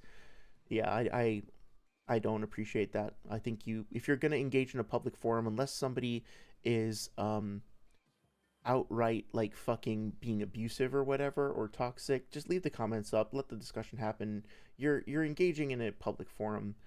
If you're getting harassed or whatever, that's one thing, but you know, like let the conversation happen, I think. Crisis literally, yeah, that sucks. Ganondorf versus Maleficent would be a pretty cool versus match. That would be interesting. Yeah, I'd be down to see that. Sorry says, also I think saying Zelda's grounded definitely a take. LOL. The third game of the franchise literally has a recreated under Ganon's influence. The fourth game literally has the Windfish. Oh, recreated universe. Yeah, interesting. So I guess there's a distinction about like how high does the universe itself scale versus like all the characters in the universe, versus how high does any individual incarnation of Link scale. Let's see. Recreated universe. Sorry, which Link would you say is the strongest? Asked Michael. And then Saria says, it's not really grounded. A hero of legend from A Link to the Past. He's just like uncontested. Interesting. So you would put him over like Majora's Mask, even if we say that all of the masks, like he could use them interchangeably at will. Would you still say that Link to the Past Link is stronger? Let's see. Oh, I'm really behind. Sorry, guys. Yeah, I'm sorry. I'm so behind on chat. Let me catch up here. It's not really grounded. Okay, so Very Nice says, well, does any of that scale to Link's physicals? Like, that sounds mostly like hacks. Saria says, or the hero of the skies, but I have some qualms about how his worthiness of the Triforce, one being that it doesn't talk to him and it doesn't accurately fulfill his wish. Yes, we know that the Master Sword and Link are strong separately and independently, but they are even stronger together. This is something we learn in Breath of the Wild and A Link Between Worlds. Also, the fact that the Triforce pieces are just huge amounts of force because they're unlimited force. We even see once you get a piece, you literally power up. In fact, the lore book says this is how Link beat Ganon in Zelda 1 because he had been using the power of the Triforce of Wisdom. Ah, okay, that makes sense. So we're talking about using, like having deeper access to that power than I think I recall seeing in the game. So if that's the case, then yeah, that makes sense. Also, just another example here of like we were talking about fisheye lenses before. I don't think the door here is actually curved. I think this is another one of those like cinematic lens effects. So just something to kind of um, iterate on what we were talking about previously. Ursa says, but I've always interpreted the strength of the Master Sword as like a poison that harms the targets. Interesting. To me, I think Link and Gus are relative in physicals. Maybe Hyrule Warrior animations is accurate. Oh, yeah, Hyrule Warrior I don't really know much about, but if we think about the swarms of characters that get mowed down in those games, if we consider that to be like a canonically appropriate representation of their strength, then yeah, I would guess that maybe like it might be worth actually scaling like Guts' appearance in the Muso game, right? The Guts in the Band of the Hawk or Berserk in the Band of the Hawk, and comparing that to Hyrule Warriors because they're both like within the same genre, right? And seeing how if that can give us any clarity on that scaling. Um, Cyrus is not really. It's imbued with the force of Din, Nairu, and Feror, the creator gods, and blessed by Hylia. It's particularly strong against evil, but it's just powerful in general. Okay, we're told this in Breath of the Wild as well. Not the Din, Nairu, and Feror thing, that's Skyward Sword. Okay, yeah, that's a good distinction there. Very nice says, well, yeah, but doesn't he like scale below light speed? For example, Link, sorry, says if you want him to. Very nice says, wait, so that's legit? He got real light speed argument? Um, yeah, I think Saria and I were talking about the like the light arrows before, right? Um, and I was asking if they were like literally made out of light, and if so, we could assume that they move at the speed of light or whatnot. So it is an interesting point. Saria said, if Ganon can dodge light arrows in base and Link can react again, and then I don't see why Link wouldn't be capable of doing the same. Same way he can react to the Guardian beams in Breath of the Wild. Oh, interesting. Okay, yeah. Um, you know how I feel about lightspeed stuff, so I'm not not gonna get into it with you. But um, I think that makes sense. The argumentation that you're laying out there seems to flow. Michael says, doesn't Link also have that super speed lunge in Breath of the Wild, the one where he seems to statue lightning? Yeah, the flurry rush, right? Yeah, sorry, says the flurry rush. Yeah, that's a thing. Daruk says that Link told him from his perspective when he's doing it, it's like all time has stopped giving him the time he needs to counter. Yeah, that so I would. I think within the context of Zelda, that makes sense. That then separately reminded me of the Momoshiki thing, where Momoshiki is able to have this dimension where time, or like he's able to communicate with Boruto in a place or in a mode or dimension or something where time is not flowing. We also have the Daikokuten, which is like a similar situation, right? Where it's a dimension where time is not flowing. So I think that when discussing things like that, it's important to, how can I say this?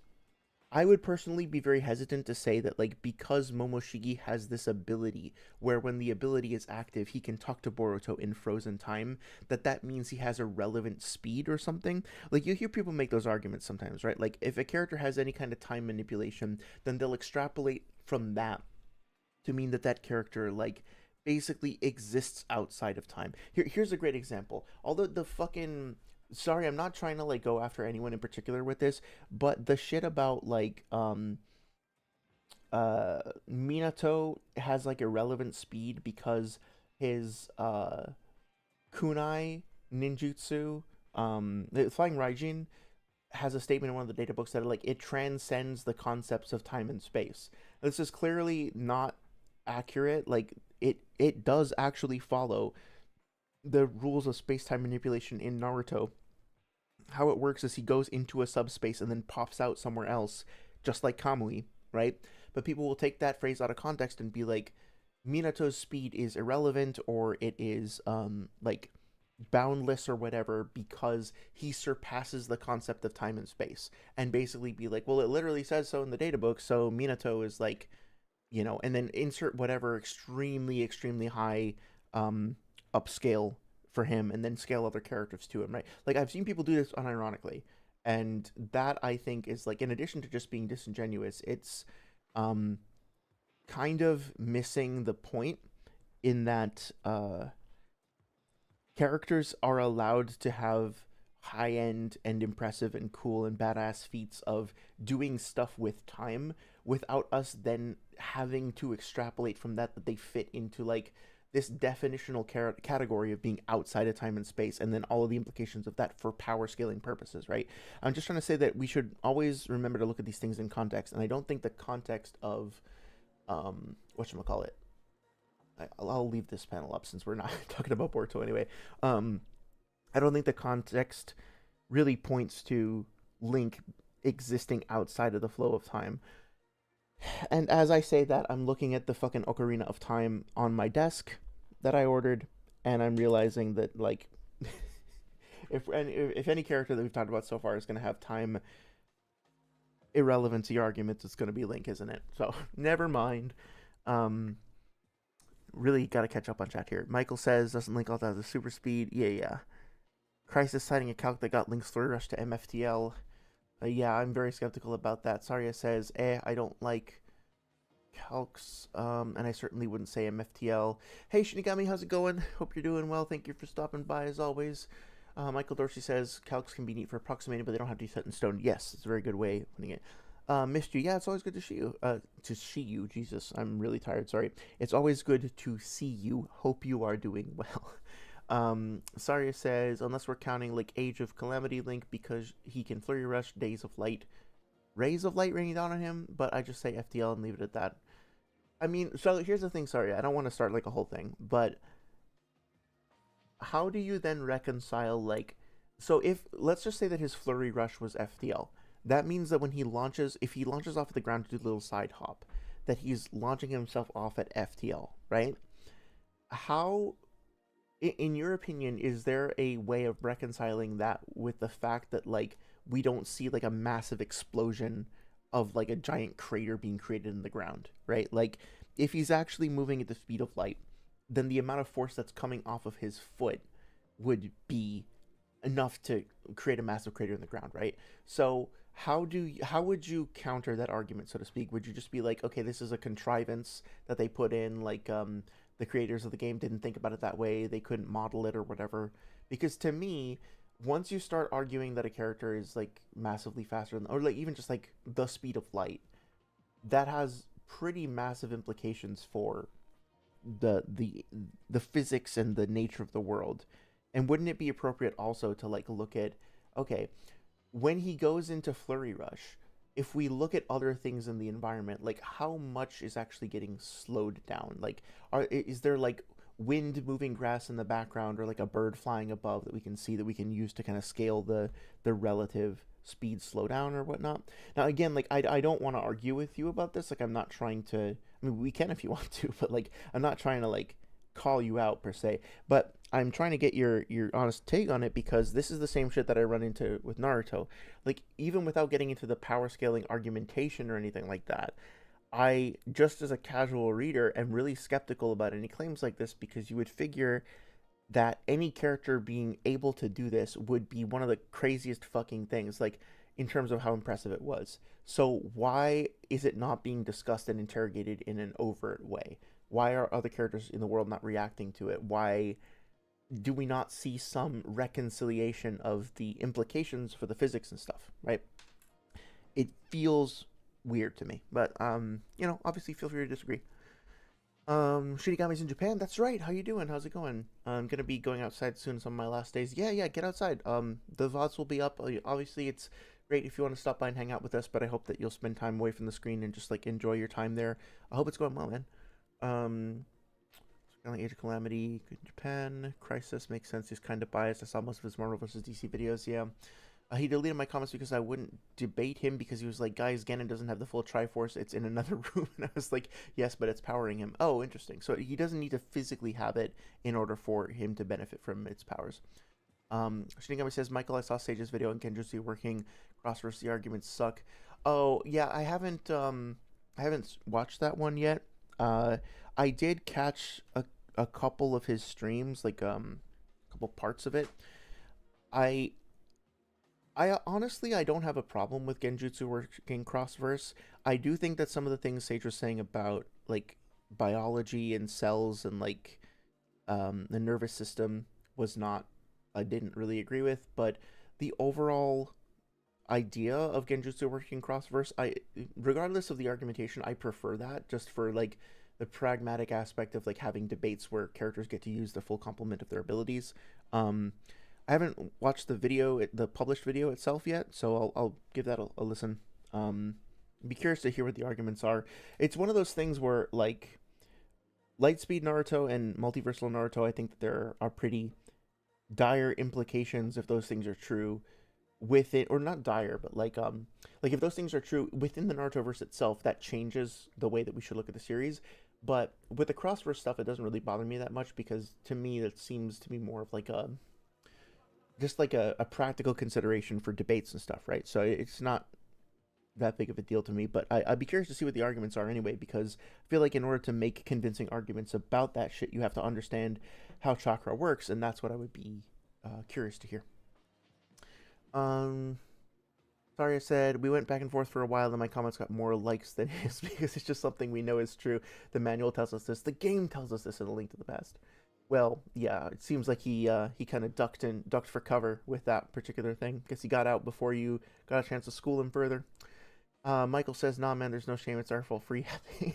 Okay, cool. No, I like this, right? Like, I enjoy the lecture streams, but I also enjoy just like hanging out and chatting and sharing ideas and stuff. So, no fault. I just don't want you guys to feel ignored if it's taking me fucking forever to answer you. Saria says Skyward Sword Link is being powered by the Triforce. Levias literally says he can sense its power dwelling in him while he's on the surface. Well, that seems pretty definitive then, yeah. Shinigami says, yeah, makes sense, Saria. He made the argument where Deathstroke's daughter can absorb infinite information for fighting, and Nightwing beating her proves he can hold his own versus Daredevil. Interesting. Um,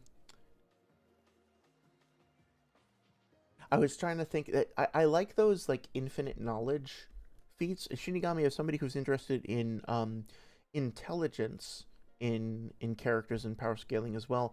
I wonder what your take would be on. You've read all the Chainsaw Man, right? So you know the thing. Like I'm gonna try not to spoil anything, but the thing in the library where the character then says Halloween, Halloween, Halloween after interacting with the library, comparing that to something like Gojo's is it Infinite Void? I want to get the name right, where he takes Jogo and like exposes him to the limitless and like limitless and paralyzes his brain with information overload. I'd be curious what you think of feats like that and the ways that that stuff is presented. Um, yeah. Crisis is off base here, maybe, says Michael, but I kind of dig the idea that Batman could ironically beat Spider-Man with prep time, right? That's the refrain. Batman with prep time solos. Shinigami says puts he abuses a crossover, but when it interprets Marvel beating DC, he goes, well, actually, that's not what it implies. Oh, I see. Well, it's important to be consistent and not to use double standards. If he's doing that, I could understand, like, being frustrated with his work. Um, Sorry, says, like, I get it. Ocarina of Time nostalgia. Here's your favorite Link. He's not the strongest. He's not. Like, be happy enough. He's the most important. Okay, yeah. He doesn't have to be the strongest to be the coolest or most significant, right? Shinigami says, I would dig into it, too, if it wasn't presented in bad faith. Link is over Naruto and Lightspeed sounds good. I'm not even going to touch that. I think I've ranted enough about Lightspeed stuff. About No says light arrows aren't needed at all and are also just a bad argument on its own. If you want that meta, there's searchlights and reflect sunlight puzzles you can use instead. That's more direct. Oh, that's a good point. The shit about the mirror shield, yeah. Is that kind of what you're referring to with the reflect puzzles? That could be interesting to look into for Lightspeed stuff. Michael says, one thing that bugs me is Crisis having Shiva over Batman based on her arm barring him in a recent comic, only to learn from another comic fan that Batman had been shot in that shoulder earlier in the issue, hence he wasn't in top condition for his encounter with Shiva. Yeah, okay, so that's the thing. I don't want to pick on anybody in particular, but I think that a pitfall that we should all be aware of when we do power scaling is to be careful about taking things out of context, because we can this like you can quote mine and cherry pick things to basically make anybody look like to make anything look like anything else, right? Like I don't know, if I said a phrase like I hate puppies is what a dumb piece of shit would say, and if anybody says that, I would leave them alone, right? You could pause this video and take the part where I said I hate puppies out of context and be like, John the Maven is a puppy hater, cancel this motherfucker, right? Obviously, that's not what I said. Yes, I said those words, but that is completely antithetical to what I was saying, which is that I hate people who hate puppies. I think I was just watching like a I don't know if you guys know who Steve-O is, but I was watching a random clip of him on a podcast where like he was like using sarcasm and satire to lambast a political point, and then people took that out of context without the satire and tried to cancel him because they misrepresented him as actually believing what he was saying. When you actually watch the clip, it's very clear that he was being sarcastic, and he in interviews has said the same thing, like, I don't believe this, just look at my entire life, look at my entire history, the things that I support, and I am obviously not in favor of this. This was satire, and like people don't get it. So context is super fucking important. I swear to God that like 99% of the shit that I get worked up over is just people not understanding context and trying to or like getting in the way of other people understanding context too, right? In the issue, since he wasn't yeah, so that his physical condition is obviously extremely important to consider. um that's not how irrelevant speed works. I'm a colic scalar for that. Yeah, I'd be curious to hear your thoughts on that, but yeah, I don't know, I think people are I honestly I feel like crossverse sometimes brings out the worst uh in the scaling for a given community, because once you get into the point where it's like I have to try to get my verse as high above another verse that I'm competing with as possible, that's where compromises to accuracy and to genuine understanding seem to be made the most. Um, so I'm not saying you can't do it in good faith. I'm saying that I've seen a lot of it done not in good faith, and it's very frustrating. um, Michael Dorsey says, "Yeah, dude, I hate whenever stories have realms where time doesn't exist and the people try to apply it to speed scaling." Yeah, I mean, like, it kind of sucks all the fun out of it, right? It's like, can we just let the authors create whimsical or fun or creative, or like, do we have to assume that all of the works of given creators happen to fit neatly into these categories of things that we've created for the purposes of debating each other? Like, maybe, like let the authors have fun with their shit, you know what I mean?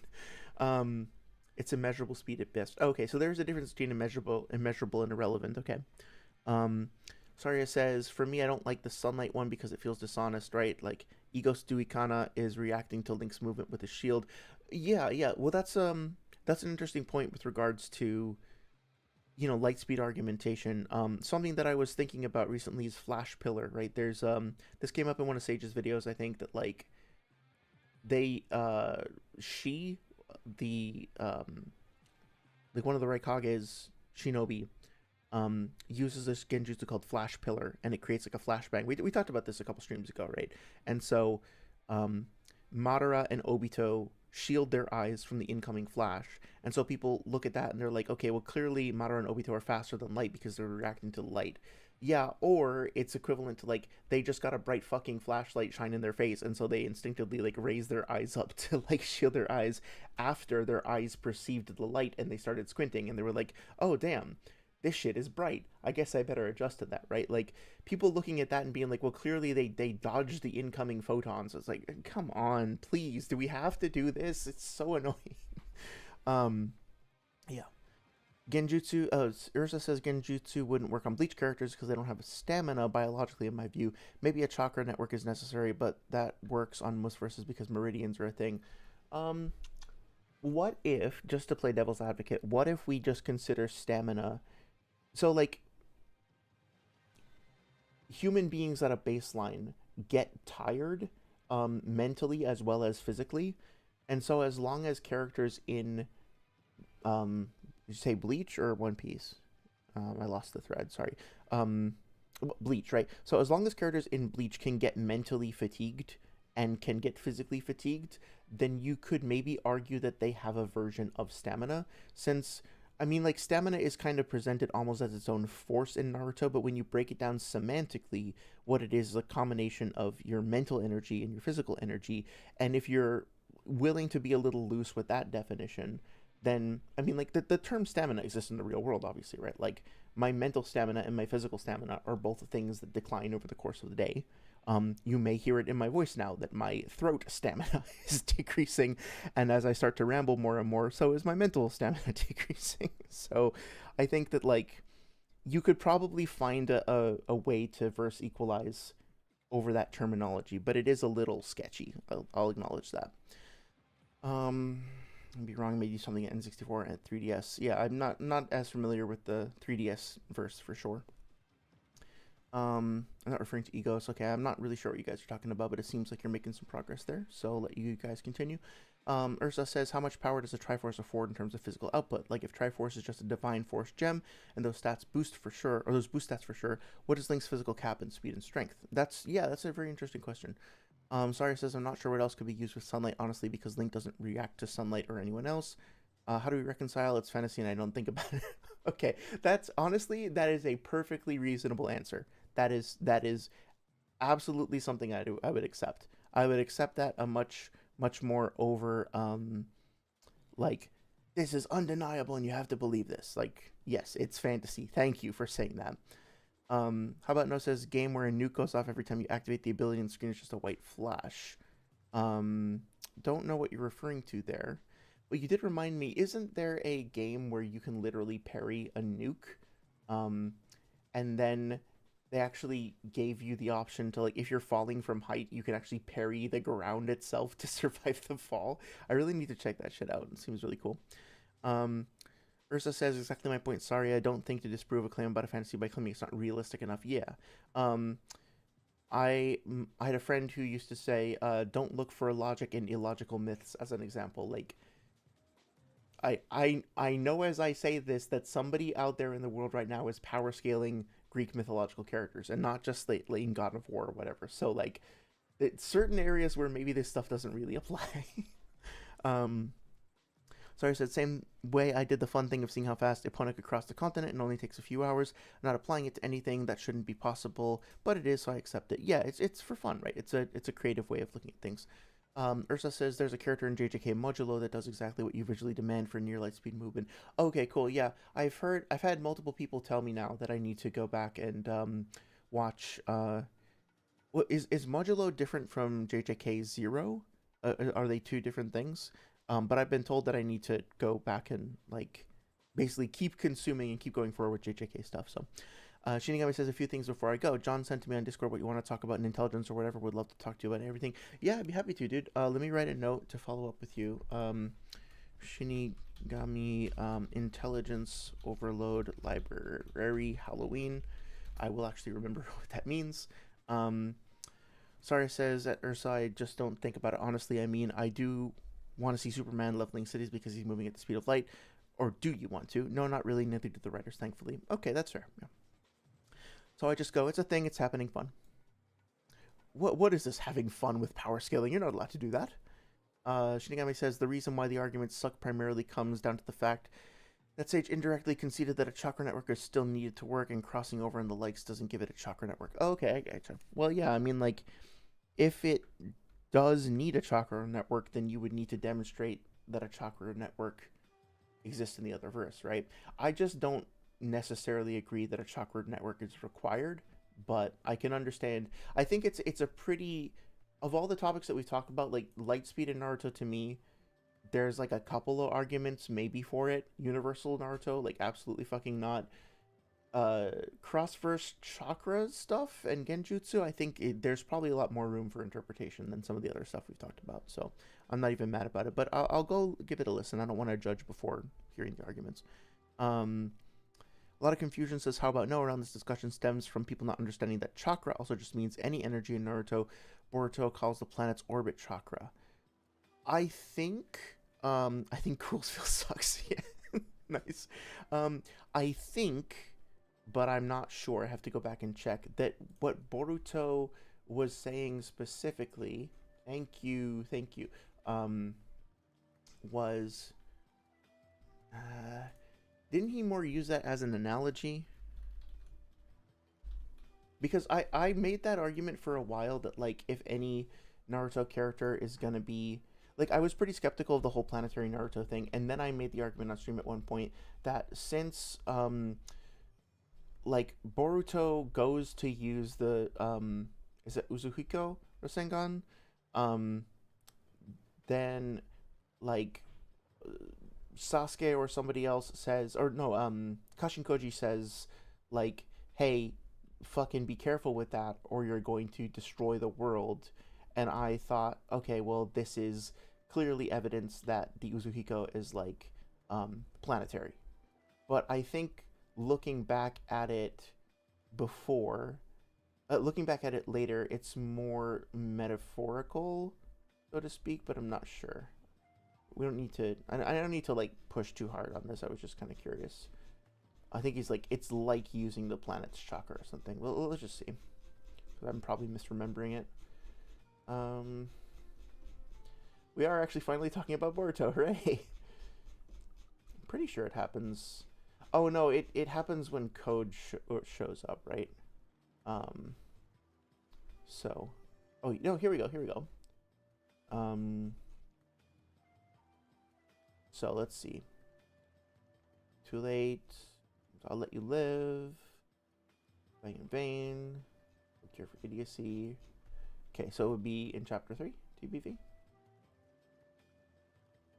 Let's see what he says. I am genuinely curious about this, not just trying to start shit. I'm already halfway there. Okay. Okay, go ahead and try. Quit moving around.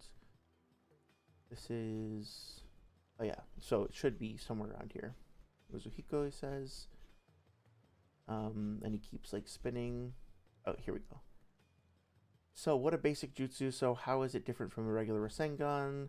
So Boruto's the one making the ground tremble, or rather it's the entire earth. This attack makes use of planetary spin. Planetary spin, I see nifty. I'm surprised, didn't expect you to still be standing. What is all this spinning? Right, what'd you do to me? Think of it as a biting counterattack from this planet that you were trying to destroy. A Rasengan that incorporates a planet's chakra, its rotation, that's what Uzuhiko is, the power that's rushing through your body. Oh, yeah, okay, gotcha. So, yeah, I think that's fair. Personally, the way that I interpreted this is when he's saying that the planet's chakra, he's referring to it in the abstract, right? Like, I don't think he's, personally, I don't think he's literally saying that the planet itself produces the substance chakra made out of physical and spiritual energy. I think he's using it as an analogy or a metaphor for like the planet itself has this rotating energy that's coming out of it, it's emerging from it that you can tap into in a similar way that like the chakra in the Rasengan spins around and spirals and stuff. If you look at this and you want to say that either you think the planet itself does have chakra or that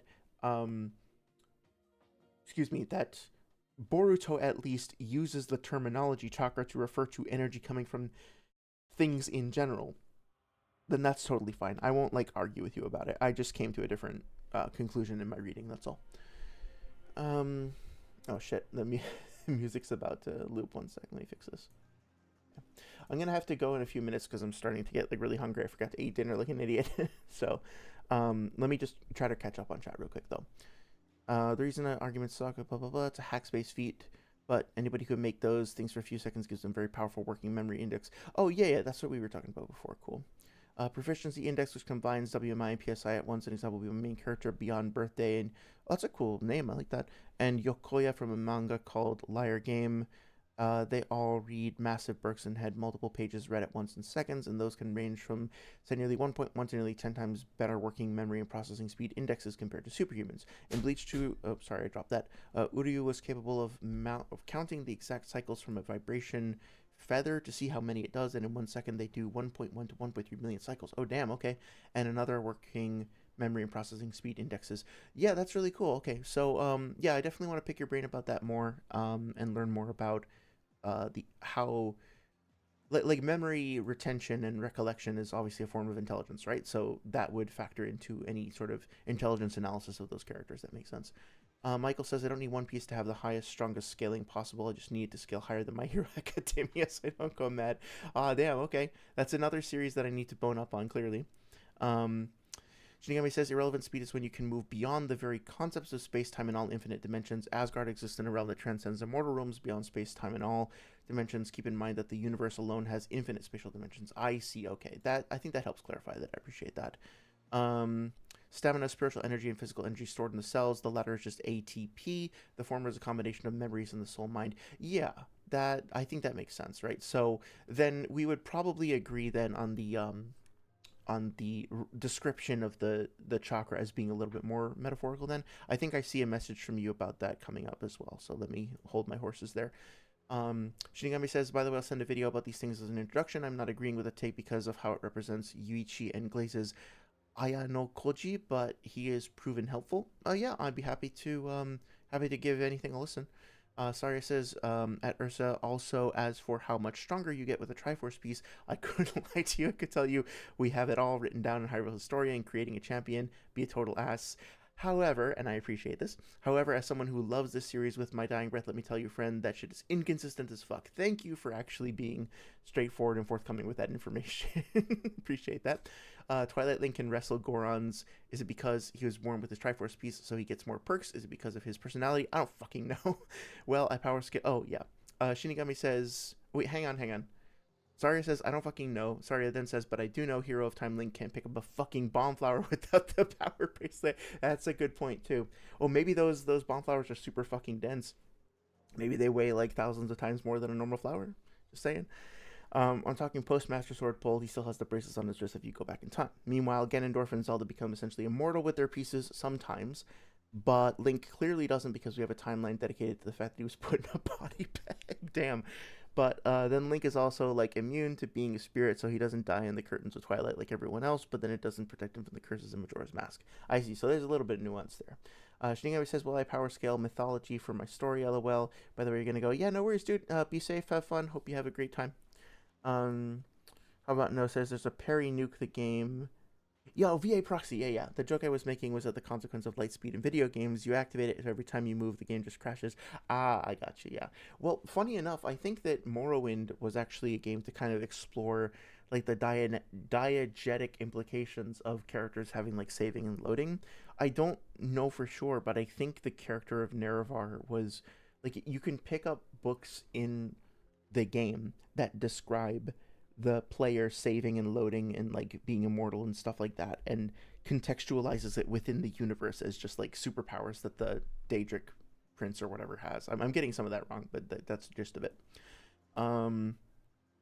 Michael says, said it before and I'll say it again, Boruto's Uzuhiko is a poor man's Johnny Joe Stardust Act 4. I'm gonna need to look that up. That sounds cool.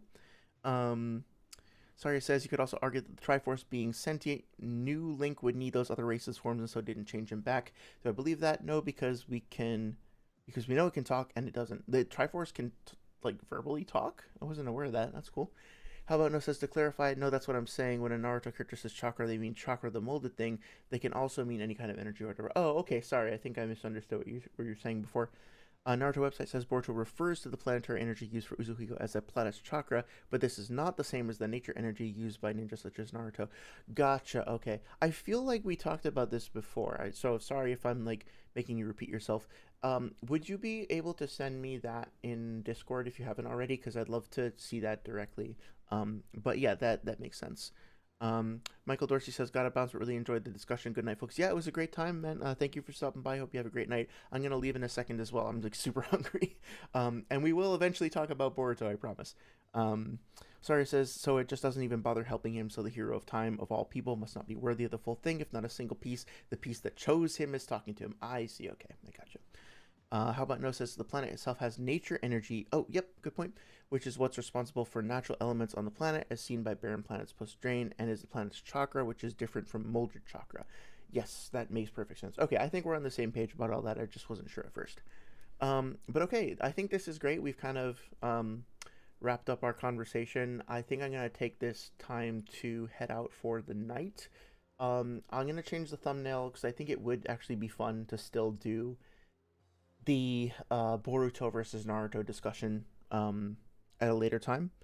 But I really appreciated the catching up and the general banter. It was super fun as always. I'll be back on Thursday for the stream again. Like I'm gonna fucking try to actually play Tears of the Kingdom.